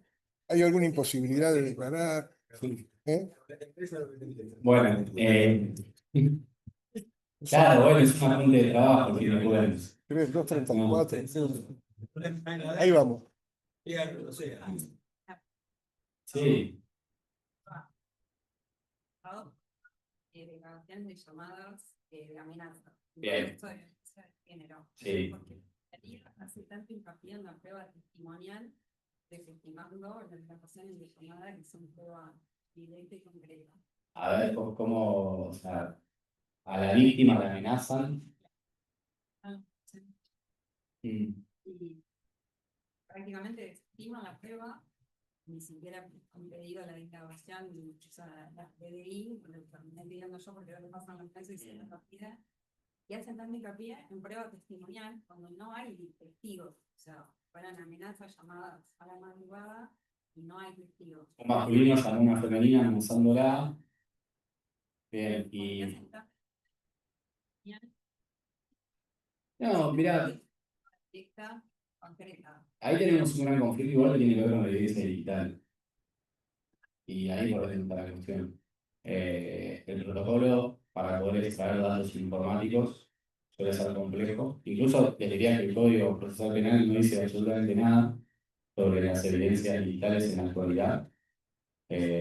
Y por ahí, desde el ejercicio de la representación de la víctima es más simple, y te cuento los abogados que defienden a personas que les ataban el teléfono, se los revisan.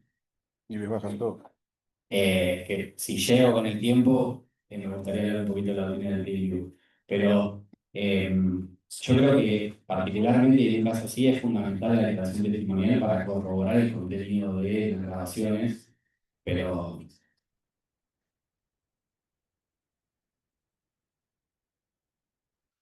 Me llama particularmente la atención que desestiman las grabaciones y siguen haciendo cambiando testigos. Testigos, la prueba no es relevante. lo que pasa es que, perdón, un segundo, La violencia de género normalmente no hay testigos. Pero tal cual, y la fiscalía vecino exige testigos. Digo, no hay testigos, fueron a la madrugada de la llamada. sí, no, Llamada, no, exista. Pero es una prueba concreta, contundente, clara. no, lo entiendo, tal vez en ese caso existirían, digo, vuelvo a decirle lo mismo que a ella, no conozco la causa, pero en ese caso existirían otros medios como pedir el registro de informes telefónicos, el registro de determinados abonados para poder acreditar extremos como lo que es la autoría, bien, determinar que determinados números existió esa llamada, digo, todo elemento que pueda corroborar con el contenido de la denuncia y lo que la víctima dice. Y lo que pasa es que ahí es donde no tenemos un problema, por eso es lo que te estoy intentando explicar. Digo, en materia de evidencia digital, la captura de pantalla no tiene ningún tipo de resguardo o acreditación de lo que se esté capturando o aportando haya sido obtenido por los medios legales necesarios para resguardar los derechos de la contraparte, como es el control de la transmisión de la prueba. No, lo que se podría llegar a hacer en verdad es el aporte del teléfono celular para que lo permite la DAI. Que la DAI es la División de Análisis de Investigaciones Complejas, si no me acuerdo. En la grabación poder linkear que esa persona, que esa voz es la del diputado, porque también está bien, vas a tener una presunción de que es de la línea telefónica, el abonado que es de titularidad. Toda prueba de indicio que te lleva a una prueba directa. Pero también me dice, bueno, qué sé yo, ¿que hay alguna cuestión con la voz? ¿Cómo es eso? Solo pude lograr con impacto de antena. Claro, bueno, otra cuestión, gracias por abonar con eso. Otra cuestión que se suele pedir justamente es el impacto de antena, que bueno, ahora, claro, es fundamental, por ejemplo, y se utilizó ahora para descubrir el lamentable fallecimiento de las 3 chicas, que principalmente se dio con el lugar derecho por el impacto de la antena, de los teléfonos. Digo, acá la única prueba directa que vas a tener es el testimonio de ellos, como prueba directa, que acredite. No digo que no. Yo trabajo en juicio, no en instrucción. Por eso, yo te estoy intentando dar herramientas para que lo pensemos juntos, no voy a hacer un juicio de valor sobre esto. Entonces digo, a veces lamentablemente cuando nos encontramos ante estas vallas que nos complican el ejercicio, tenemos que intentar introducir diferentes medios de prueba que tal vez no es una prueba directa, tal vez no es una fotografía exacta de lo que pasó ese día, pero sí justamente, si no estás conforme con el actual del Ministerio Público, me parece perfecto que así sea, y que lo digas también, bueno, intentar justamente limitarnos en las funciones lo más que puedas. Después, si querés, nos damos un café y opinamos de qué piensa cada uno, pero digo, acá lo importante no es qué pienso yo, qué piensa él o qué piensa él, sino decir, che, bueno, a ver, no están cumpliendo con lo que a mí me gustaría que cumplieran o de la forma que yo entiendo que debería hacerse. Entonces, ¿qué herramientas cuento yo para poder justamente acorralar a la función desde diferentes ámbitos? ¿Sí? Por eso te digo, la entrega del teléfono para que el mismo sea habilitado, el análisis del impacto de las antenas respecto de las comunicaciones, la solicitud de informes a las compañías telefónicas para establecer la titularidad del abonado por el cual se mantuvieron dichas conversaciones telefónicas. Se pueden peritar los audios y se puede peritar la voz de la persona que determinó esos audios. Digo, herramientas y elementos justamente para poder ir acreditando cada cosito, partecita, las podés tener, ¿sí? Obviamente que en tu caso como parte, particular amplificado, estimo que estarás representando, deberás pedir autorización a la Fiscalía. En caso de que la Fiscalía no te haga lugar, como ya lo vimos, pedir la revisión del fiscal general de esa medida. El por qué te lo tendría que decir la instructora de la causa. Y eso ya escapa a mi alcance. Con la inteligencia artificial está jorobado. Bueno, por eso justamente te viene útil y necesario el resto de las pruebas complementarias, porque digo, si yo tengo una antena que me impacta cerca del lugar donde reside el sujeto, o incluso con la antena puedo determinar si hay cámaras de seguridad, digo, tenemos otros medios para ir comprobándolo.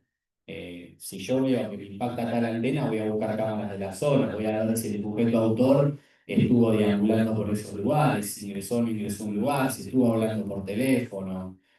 Bien, ya de por sí, si ubico al sujeto, ubico el teléfono en ese lugar, logro determinar por el informe de telefonía que la comunicación telefónica se llevó a cabo, y ya tengo circunstancias de nuevo tiempo y lugar, ahí ya descarto un poco la utilización de inteligencia artificial. Incluso todos los datos, digamos, todos los archivos multimedia guardan datos que justamente pueden determinar la verosimilitud de los mismos. Digo, si un audio fue creado mediante inteligencia artificial, un perito informático me lo saca en un segundo. Bueno, salimos de la violencia de género y entramos en otra prueba. Mariano, Allá hay, antes que te olvides y te vayas del tema, sí, ¿viste algo voy a hablar de la teoría de hoy? del plain view. Al final. Sí, o de la simple vista, que es cuando en un allanamiento encuentran otra cosa que no tiene nada que ver con lo que fueron a allanar y formamos nueva causa o imputamos más delitos. Es algo casual. ¿Eh? Sí, casual. Sí. Ahora lo vamos a ver. Allá atrás hay un montón. Quizás un dato de interés para aquellos que les interesa o les llama la atención el tema de lo que es prueba digital. Por ahí investiguen o pregunten si hay posibilidades que en las pericias se pueda extraer y siempre enumerar el hash del celular, porque hay datos dentro de los celulares que son imposibles de modificar. Y si se modifican, no registran el teléfono. Entiendo que las capturas de pantalla son un indicio para un posible delito, pero las pericias sobre el teléfono son claves, o dispositivos electrónicos.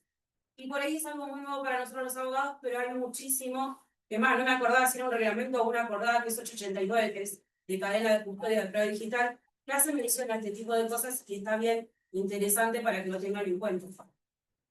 Sí, por eso no me quise meter en lo específico, digo simplemente que entiendan de que por ahí se cuentan con diferentes medios y elementos de prueba para poder, en estos casos en los cuales los delitos se dan por medios informáticos, o sea, imagínate esa complejidad ni te explico una red de pornografía infantil. Pero bueno, yo creo que así como la tecnología avanza y eso permite nuevos medios de comisión delictiva, también avanza a los fines de poder controlar y establecer tal vez protocolos para generar medios de prueba que sean más fehacientes. A veces por ahí es intentar ver de rebuscársela como para poder, como bien te decía, coartar la independencia de prueba del Ministerio Público en lo máximo que puedas para lograr el objetivo que perseguís en la representación que tengas. Y creo que por ahí de acá te puede llegar algunas cosas que te pueden ya servir para pensar en pedir algunos elementos de prueba que te sirvan para evitar por ahí que esto, ¿no? Que te pidan declaraciones de personas que no estuvieron presentes o que no puedan acreditar nada. Pero bueno, vos me has preguntado de la declaración. Bueno, que me había quedado en declaración testimonial, supongo que la mayoría ya más o menos entiende. Retomo un poco lo que venía hablando de lo que tiene que ver con la previsión de declarar, la facultad de abstención o el deber de abstención. Esto está consagrado en nuestro código, quiénes pueden y quiénes no pueden declarar. ¿Sí? Bueno, ya se sabe de que están prohibidos de prestar declaración testimonial los familiares directos del imputado, salvo que sean víctimas directas del delito que se está llevando a cabo. Y además también tenemos el deber de abstención de declarar, que es principalmente aquellos profesionales que se encuentran protegidos por el secreto profesional. Médicos, abogados o profesionales de culto religioso. Salvo que el imputado, lógicamente en el ejercicio del derecho de defensa y en general previa consulta con su abogado defensor, lo releve del secreto profesional. En ese caso, dichas personas están obstaculizadas para prestar declaración testimonial. No sé si por ahí quieren para hacerlo más simple, no extenderme en el tiempo, también había preparado para hablar un poco de reconocimiento en prueba, de prueba pericial, de secuestro, de levantamiento de evidencias físicas, que por ahí entiendo que son aquellas cuestiones fundamentales en el marco de la recolección de prueba. Principalmente lo que tiene que ver con el levantamiento de evidencias físicas, creo que lo primero y principal, y lo que siempre se tiene que tener en cuenta, es el resguardo del lugar del hecho. Bueno, ¿cómo te explico? Estamos en este momento estamos en un debate, él de un lado, yo del otro, el fiscal, él está como secretario del fiscal. Bueno, son todas cuestiones que se han ido planteando en el debate en estos días. Sí, justamente la lectura del 366, el falso testimonio. Bueno, puntualmente lo que tiene que ver con el levantamiento de evidencia física, no sé si están todos más o menos al tanto de lo que es una diligencia de prueba que en general se lleva en el lugar del hecho, ¿sí? Principalmente cuando, lógicamente, ese lugar del hecho logra ser resguardado, quiere decir que no ha sido modificado, que se ha visto alterado, ya sea por la mano del hombre o por el transcurso del tiempo. Creo que lo esencial, puntualmente, creo que con Santiago hablar en materia de nulidad y ese tipo de cuestiones, como para no aburrirlos con ese tema, creo que lo esencial es súper importante de que se preserve el lugar del hecho antes de llevar a cabo cualquier tipo de movimiento. Que podríamos establecer un paralelismo con lo que es la custodia de los elementos secuestrados, ¿sí? Que eso se deja bajo constancia de la cadena de custodia. ¿Por qué es muy importante la presencia de personal que recuerde el lugar del hecho? Porque una vez que el lugar del hecho haya sido modificado, contaminado, podríamos tranquilamente hacer un paralelismo con el fruto del árbol envenenado. Digo, todo aquello que se logre extraer de un lugar que ha sido modificado o alterado, nunca puede gozar de una veracidad, y mucho menos de una veracidad que nos arriba el estado del condeno. Bien. Puntualmente, o en general, quien acude primero al lugar del hecho es la policía. Ya el Código Procesal Penal nos enmarca de que la Policía de la Provincia de Buenos Aires va a hacer el auxilio del Ministerio Público, sin perjuicio de que el Ministerio Público se puede presentar en todo este tipo de actos o diligencias. Lo cierto es de que, y en base a la experiencia personal, el resguardo del lugar del hecho conlleva, lógicamente, a la validez legal de todo tipo de elementos de prueba que en el mismo haya sido recolectado. ¿Quiénes son los que suelen ir al lugar del hecho para inspeccionarlo? Peritos. Peritos a quien corresponden a la policía científica. Y para poner de ejemplo voy a usar un homicidio, que me parece que dentro de los delitos es aquellos que arrojan mayores resultados prácticos a los fines de analizar justamente el tipo de intervención que tiene que llevar adelante la policía.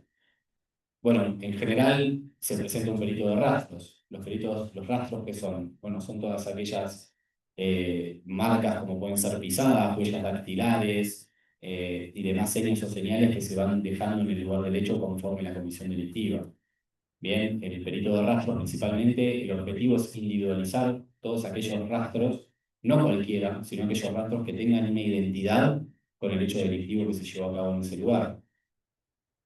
Todos estos rastros, además de ser señalados, que generalmente ustedes lo pueden haber visto en alguna serie estadounidense, con los cartelitos que tienen letras alfabéticas, según la naturaleza del rastro se van a identificar con una u otra letra, o según el lugar donde hayan sido encontrados. Los mismos deben ser rotulados y especificados de manera correcta y concreta en el acta que se lleva a cabo, porque de todo esto se tiene que elaborar un acta. Lo mismo en general va a estar acompañado por un perito en fotografía, que va a dejar constancia mediante fotografías de toda la diligencia llevada a cabo, que también puede ser filmada. También va a ir, en caso de que haya una persona fallecida, van a ir peritos de la morgue, ¿bien? Médicos que van a determinar el estado del cuerpo en el cual fue encontrado. Eso en general resulta ser clave porque nos va a poder indicar muchas veces el mecanismo mediante el cual se le dio muerte a la persona. Y además de perito de rastros, perito de fotografía, perito de morgue, bueno, suele haber peritos de planimetría. La planimetría en general es un plano que se lleva al lugar donde acaecieron los hechos, donde fue encontrado el cuerpo. Puntualmente todo esto se deja constancia en lo que se llama una ley, el levantamiento de evidencias físicas.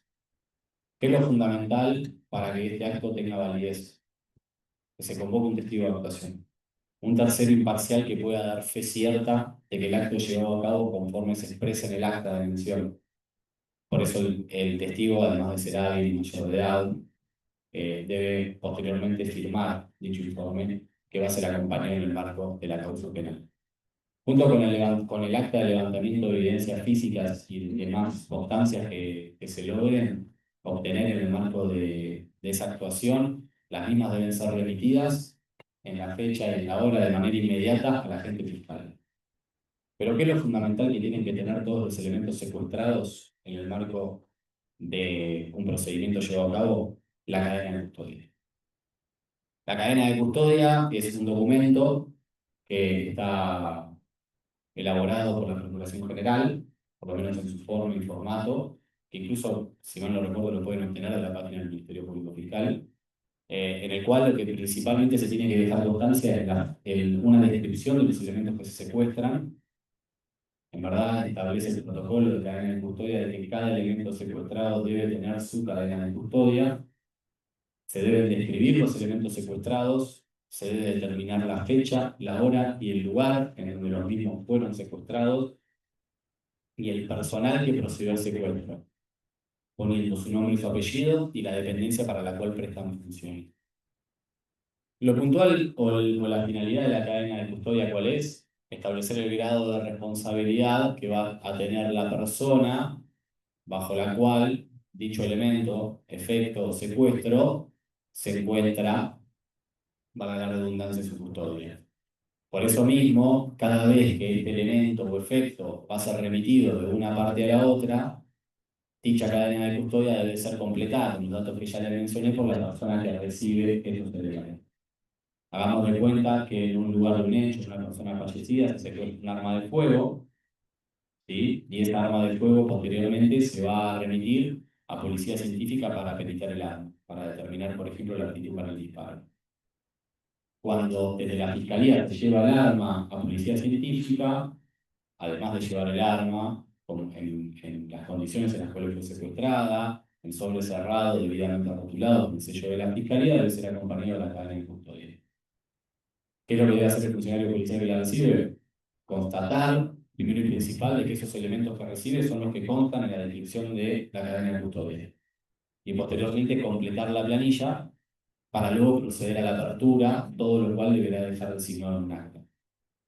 Cuantas personas intervengan o tengan en la posesión justamente el arma, van a tener que dejar constancia en la planilla con la cadena de custodia. Tal vez en un arma de fuego no es tan común, pero imagínense con sustancia estupefaciente, en la cual secuestro 250 gramos, la mando a peritar y me vuelven 100.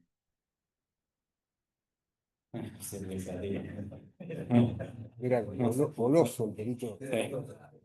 Eran un par. Bueno, justamente se tiene que establecer el grado de responsabilidad de quién fue el que alteró ese secuestro. ¿Qué nos va a dar dicha posibilidad de establecer quién fue? La cadena de custodia. Porque la cadena de custodia me va a permitir determinar quién la tuvo, cuándo la tuvo, qué tarea realizó, si extrajo, no extrajo o demás circunstancias. Entonces, más allá de los elementos secuestrados, siempre es muy importante controlar la cadena de custodia.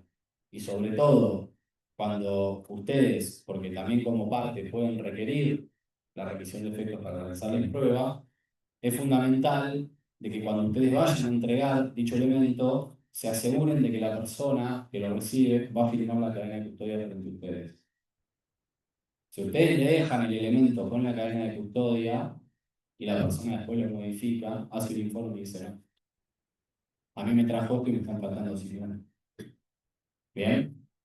Entonces siempre es fundamental y tenganlo en cuenta para todo tipo de efecto o elemento que se secuestre en el marco de una causa, que el mismo sea acompañado con su correspondiente cadena de custodia.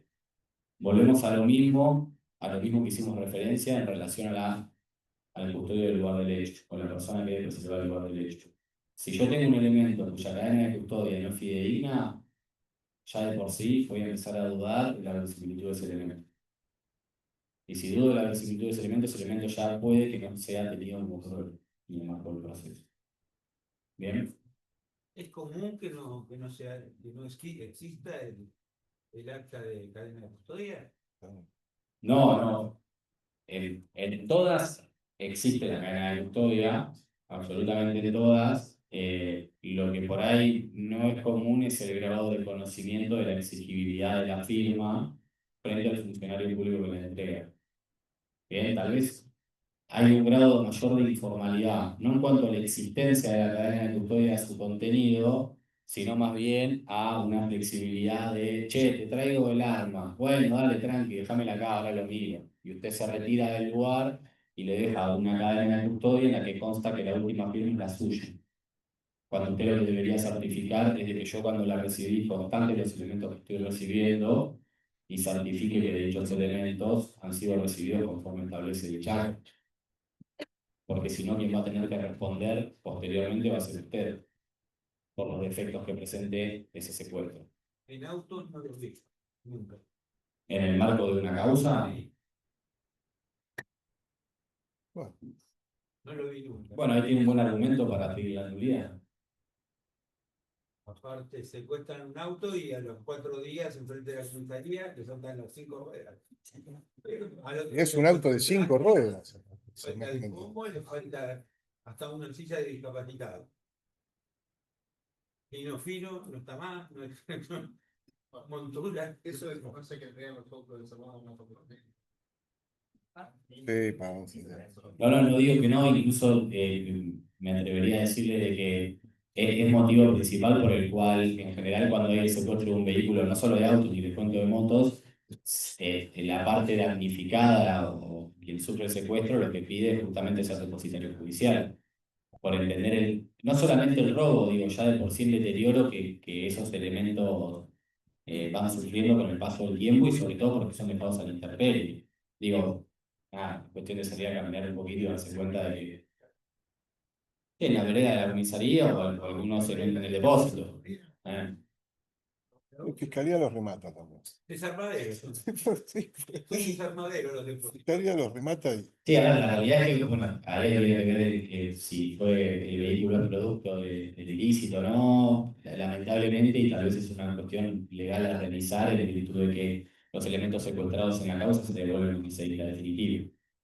Y ahí es donde empieza a colisionar el problema de el retardo que estamos teniendo, por lo menos en nuestra localidad, para la celebración de un juicio oral desde que se produce el secuestro. Entonces, si estamos haciendo juicios de hechos del 2017, 2018, y sí, estamos complicados.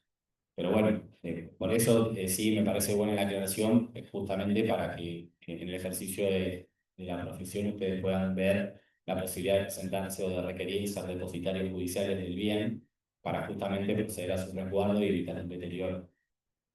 Sin perjuicio de no poder utilizarlo con todas las consecuencias negativas que ello conlleva, por lo menos que pierda el menor valor adquisitivo del bien, porque muy posiblemente, salvo que haya sido producto del ilícito, ese vehículo se debería devolver al sujeto una vez dicta, ya sea la sentencia o el veredicto absolutorio. Sobre todo si no es peritado, ni siquiera peritado. No, pero a veces pasa que, por ejemplo, se utilizó para darse a la fuga o se utilizó para alguna otra cuestión que en sí no hace al hecho puntual, pero sí sirvió para. Digo, es muy común en causas de estupefacientes, por ahí que el sujeto lo encuentren con una tenencia de estupefacientes más allá de la genialidad y que el vehículo se secuestre. Y en sí no había un transporte de estupefacientes. O sea, no era objeto del ilícito. Sin embargo, el vehículo se secuestra. Pero bueno, sí les puedo dar eso como pauta, porque nos ha pasado, hoy por hoy en la Fiscalía nos dan vista en virtud del pedido de depósito judicial y en general solemos formular oposición porque entendemos que es una realidad que opera, o sea, es un hecho concreto. ¿qué es eso de la teoría del plain view? Bien, bueno. A ver. Principalmente, yo lo vinculé un poco más a todo lo que está relacionado a el problema del entorno digital y justamente esta posibilidad que se tiene del hallazgo de prueba de manera, podríamos decir, accidental, si se quiere. O que debería ser accidental, porque si es intencional vamos a tener un problema. para poder empezar a hablar, haría algún tipo de referencia a lo que es el allanamiento. Ya creo que todos saben lo que es el allanamiento. El Código Procesal prevé principalmente dos formas de allanamiento: el allanamiento con orden y el allanamiento sin orden. Podríamos hacer un paralelismo a lo que es la requisa personal. Bueno, el allanamiento básicamente es una medida que claramente pide el agente fiscal y que debe ser concedida por el juez para auto fundado, sin notificación a la defensa, ¿no? Eso para aquellos que no saben, porque si no sería bastante fácil el ejercicio de la defensa. Y justamente el allanamiento puede ser bajo la finalidad principalmente de dos motivos, ya sea porque en determinado lugar se hallan elementos propios del delito, o bien se halla una persona o varias que podrían ser entendidos como el autor o autor del delito. Puede ser un allanamiento en la búsqueda de elementos de prueba o un allanamiento a los fines de proceder a la aprehensión o detención de una persona que está sospechada de cometer un delito. Bueno, lógicamente, y como ya lo adelanté, el allanamiento vendría a ser una excepción a la inviolabilidad de la propiedad privada que tiene protección constitucional. Es por eso de que es una de las pocas pruebas mediante las cuales el fiscal no la puede disponer, sino que la debe requerir al juez, porque bueno, justamente la función del juez de garantía es velar por el cumplimiento de las garantías constitucionales. Ahora bien, suele pasar en la práctica que en el marco de un allanamiento, efectivos policiales puedan, por ejemplo, ingresar a un domicilio con la finalidad de buscar sustancias estupefacientes. Para esto, lógicamente, la orden de allanamiento, el pedido de allanamiento y la posterior orden no solamente tiene que indicar el domicilio el cual se va a allanar, se tiene que disponer, el código prevé de que sea desde que sale el sol hasta que el sol se acuesta, salvo que haya habilitación horaria por cuestiones de peligro en la demora. Y debe individualizarse cuáles son los elementos que la policía debe secuestrar. Vamos a hacer de cuenta que la policía puede secuestrar un auto, o debería secuestrar un auto, que se presume robado. ¿Podría hallar estupefacientes en un mueble de la cocina e imputarle la tenencia de estupefacientes al sujeto? No debería. No debería porque justamente dicha circunstancia excede el objeto por el cual el allanamiento fue dispuesto. Y sería claramente violatorio. Por eso justamente el código nos va a exigir de que los elementos a secuestrar tienen que ser individualizados, porque esa individualización de los elementos es lo que permite que no haya un abuso de autoridad. ¿Bien? Bueno, lo que nos plantea justamente la doctrina del plain view es esta posibilidad que existe de que en el marco de un allanamiento, los efectivos policiales, digo porque son quienes comúnmente llevan los allanamientos en provincia de Buenos Aires, puedan formar nueva causa en la medida en que han encontrado elementos que inequívocamente se presumen que pueden llegar a ser delito, o que pueden llegar a ser producto o fuente del delito. Cuando hablo del hallazgo de elementos que inequívocamente, esto quiere decir de que, por ejemplo, y hay una jurisprudencia, hay varios fallos norteamericanos, porque en sí esto surge de Estados Unidos, en el cual, por ejemplo, se ingresa a un allanamiento en una morada y buscando elementos estupefacientes y se termina encontrando una radio que posteriormente, una vez que se trazó el número de serie de esta radio, se descubrió que la radio era robada. Bueno, pero presumiblemente, o de manera indubitable, nadie podía verificar si esa radio era robada o no. Para eso tuvo que haber una ultraintencionalidad por parte del agente policial de proceder a una búsqueda que se escapaba del objeto por el cual se había hecho el allanamiento. Ergo, dicho allanamiento no fue válido. Acá lo importante, o lo que por ahí principalmente nos viene a traer la doctrina del plain view, es justamente que dicho hallazgo de aquel elemento que no es propio del objeto por el cual se propuso el allanamiento, tiene que ser de manera accidental y se tiene que encontrar a la vista, o puede haber sido hallado por olfato policial. Bien, lo que no puede el agente policial justamente es, una vez hallados los objetos por los cuales procedió el allanamiento, proceder a la búsqueda de otro tipo de elementos que justamente vulneren este límite que se pone al proceder. O sea, si el elemento guarda naturaleza con determinada cosa y esos elementos son hallados, no se puede proseguir con la búsqueda como si fuese una pena. Perdóname, Mariano. Sí, Normalmente en la orden de allanamiento te dice a la búsqueda Y otros elementos de interés. computadora Acer y otros elementos de De interés interés para para la la causa. Cuando hablaste del olfato policial, sí. ¿a dónde lo circunscribís? Yo lo que digo es esto. Vamos a poner una orden de allanamiento que dice concurrir al domicilio de la calle tal, número tal, roja, a los efectos de secuestrar un portón de chapa de 4x8. Sí. Y llega la policía, abre la cortina así, encuentra cocaína. Abre pero el portón ya había podido acceder de entrada o No, tienen que. no lo encontró. Pero abre, ¿cómo se llama esto? Donde va Taparrollo. el taparrollo. ¿Podía encontrar un portón de 4x8 No. dentro del taparrollo? No, y según esta doctrina, para que no sería, digamos, la obtención de esos elementos no sería legal. Claro. ¿Por qué? Porque justamente escapa al objeto del allanamiento. Incluso, como bien decís, en este caso físicamente es imposible guardar un portón en un taparrollo, lo cual la policía tendría que demostrar la necesidad de por qué abrió el taparrollo cuando excede claramente el límite que le impuso el allanamiento. Porque si no, ahí lo que estaríamos posibilitando es a la policía la creación de causas penales sin ningún tipo de límite. Y justamente que esto, la doctrina del plain view está estrechamente ligada a lo que se llama la expectativa de privacidad, que también es un criterio que desarrolla la Corte norteamericana. Sí. No, queda, perdón. La orden de aceptar una compu y un serio. Uno de los policías con un cajón encontró que el papá de su hijo estaba secuestrando eso, tenía un arma que había sido del papá, que iniciaron una causa por Sí. Pero si tenía credencial, ¿por qué? no tenía caso. Bueno, si tiene credencial está debidamente autorizada. Ahí tenés, ahí te vas por la faz negativa del antijudicial porque hay un permiso legal. Un arsenal, pero que estaba el hijo, se secuestró el juez, no se lo entregan. Aún no lo puedo. Volvemos a él.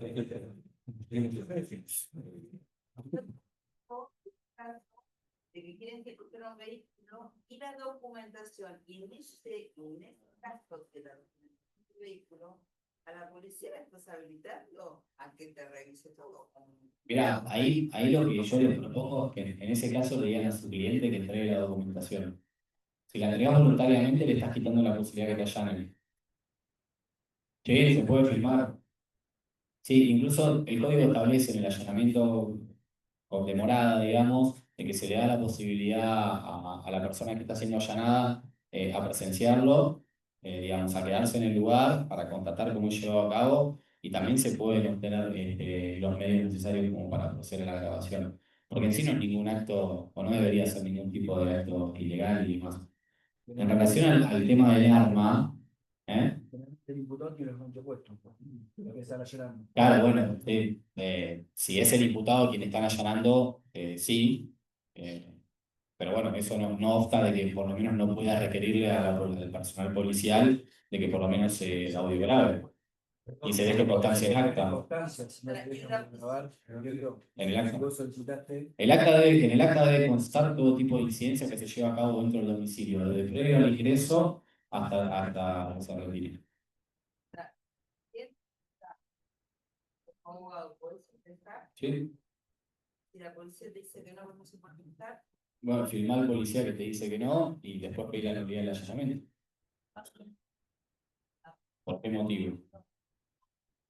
Estaba para ingresar y que tenía que Y si te hacer. puede, No se permite persona extraña. el imputado te puede constituir oralmente Sí. en el momento.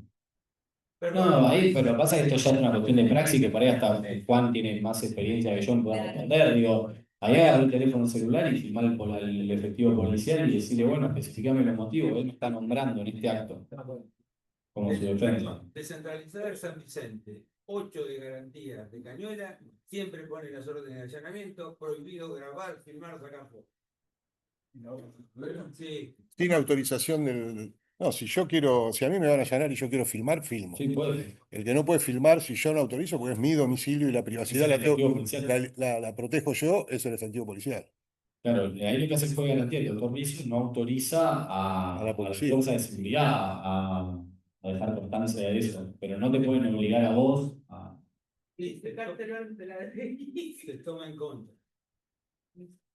Tienen mucha mala suerte ustedes. Sí, sí, muchas. Pero bueno, puntualmente y en resumen, lo que propone la doctrina del plain view es justamente la posibilidad, en la medida en que ese hallazgo sea accidental y principalmente los elementos estén a la vista. Lo que quiere decir esto es que aquí los efectivos que produzcan el allanamiento no tienen que hacer un esfuerzo más allá del normal que harían para, digo, si yo encuentro los elementos secuestrados por los cuales concurrí al lugar del hecho y para poder observar de que el vecino tiene una plantación de cannabis en el patio, tengo que treparme un muro, del cual no era necesario treparme para poder encontrar los elementos por los cuales fui convocado al lugar, dicho hallazgo no ingresa dentro de la doctrina del plain view. ¿Bien? Bueno, si se siente olor nauseabundo similar a cannabis, ahí ya existiría un principio plausible de haber un indicio. Bien, y en virtud de ese indicio, lo que pasa es que ahí ya infiere otra nueva complejidad, que ahí estoy allanando una propiedad que no forma parte del orden de allanamiento dispuesta por el juez de garantía o por el juez, cuando depende del juez de tribunal, bien, y yo ya tendría que justificar por qué tengo que allanar sin orden judicial. Bien, digo, yo...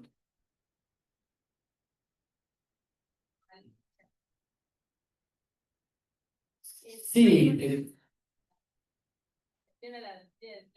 sería, se topan con un signo inequívoco de la comisión del delito. yo me refiero a simplemente el olor a cannabis, ¿no?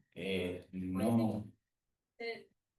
Las gotitas de sangre que me llevan a cadáver o puede ser... Sí, no, es que eso da fundamento al allanamiento sin orden, digo, la comisión de un delito de acción pública, pero el Código Procesal nos dice justamente que ese allanamiento sin orden tiene que ser siempre y cuando haya peligro en la demora.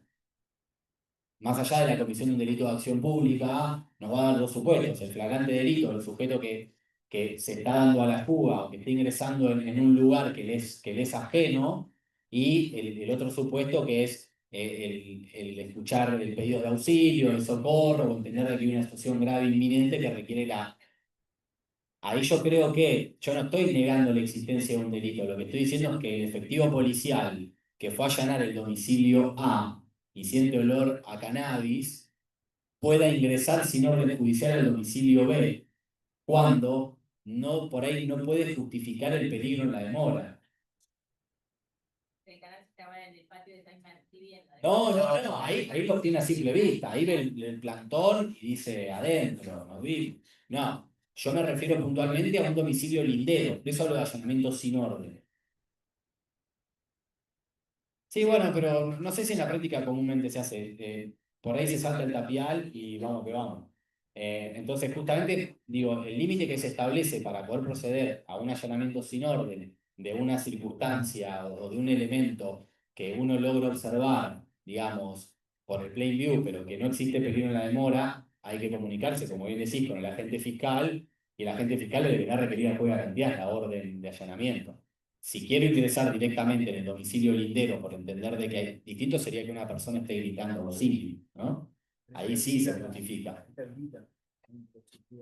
Exacto. Ahí sí ya hay un peligro en la demora porque se entiende de que tal vez la orden judicial y demás podría conllevar a que la persona que está requiriendo auxilio ya no necesite. En síntesis, la excepción a la inviolabilidad del domicilio es básicamente con orden del juez, orden fundada del juez. Orden fundada del juez, pedido del Ministerio Público. Allanamiento sin orden.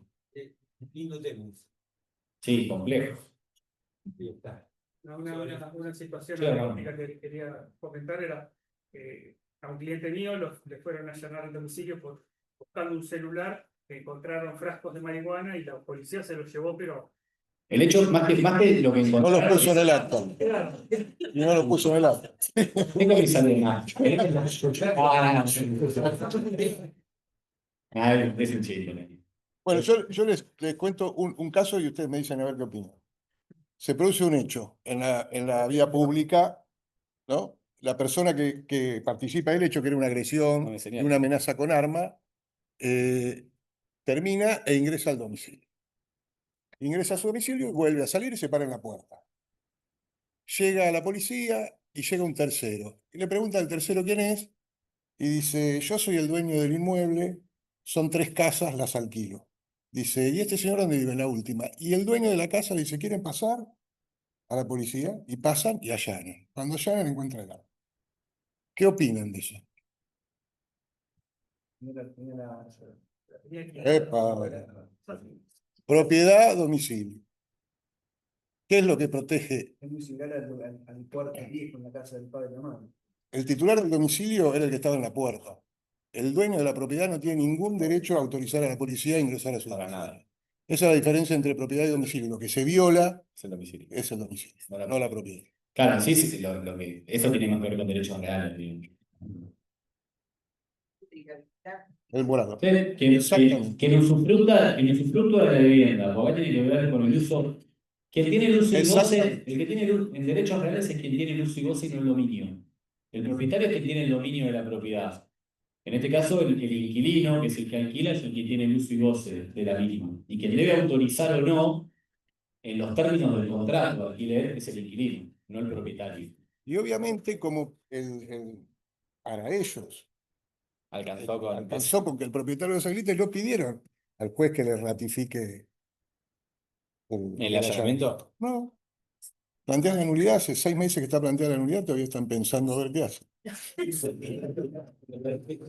Tenés la usurpación de parte del propietario respecto al tenedor, que es el inquilino. Sí, no, poner que una usurpación no, porque yo no creo que haya tenido intención de usurpar el domicilio.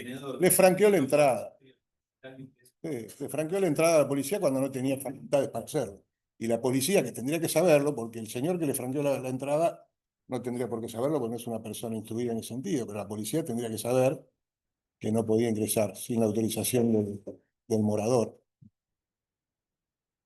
En ese caso, o sea, yo soy el que estoy alquilando, me quedo calladito, terminan de hacer eso, llamo a mi abogado, le digo que yo no les di la autorización para hacerlo. Sí, por eso te digo, hace 6 meses hace 6 meses que está para resolver la nulidad.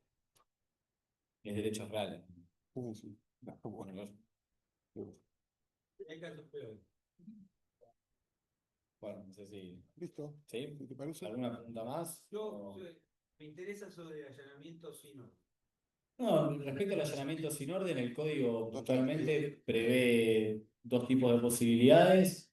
Siempre en caso de urgencia o emergencia, y siempre que el allanamiento sin orden es una excepción a la regla, que es el allanamiento con orden. Bien, esto un poco lo que dije antes. El allanamiento, ¿por qué se exige que sea con orden? Porque, bueno, entendemos que la propiedad privada o el domicilio se encuentra protegido por la Constitución. Y, lógicamente, para poder romper con esa protección necesitamos la orden de un juez competente que establezca dicha medida. El allanamiento siempre tiene que ser con orden. Esa es la regla. La excepción es que va a ser sin orden cuando se observe a un sujeto que, habiendo cometido un delito o en flagrante delito, ingresa en una propiedad, en una morada, ya sea escapándose del delito o con fines de cometer un delito en dicha propiedad, de que es ajena, o bien cuando, por una situación de urgencia o emergencia, se logra establecer de que dentro de dicha morada se está llevando a cabo la comisión de un delito y que la demora, el retardo entre el pedido y la orden conllevaría lógicamente un agravamiento de la situación. Son las únicas 2 posibilidades que se le da, como la aprehensión en flagrancia, que se le da al funcionario policial la posibilidad de ingresar a un domicilio sin orden. Ahora, dicha circunstancia posteriormente debe ser ratificada por el juez de garantía. El problema es el 911. 911, NN llama y dice, se está cometiendo un delito en tal campo. El dueño del campo dice, no, acá no pasa nada, señores, no pasa nada, estoy bien. Rompe el candado, cadenas, saltan, todos presos. Pero entonces si terminaron 2 presos, pasó algo.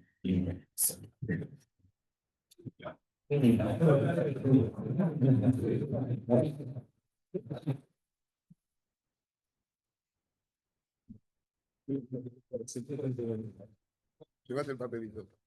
Bueno, gracias a todos.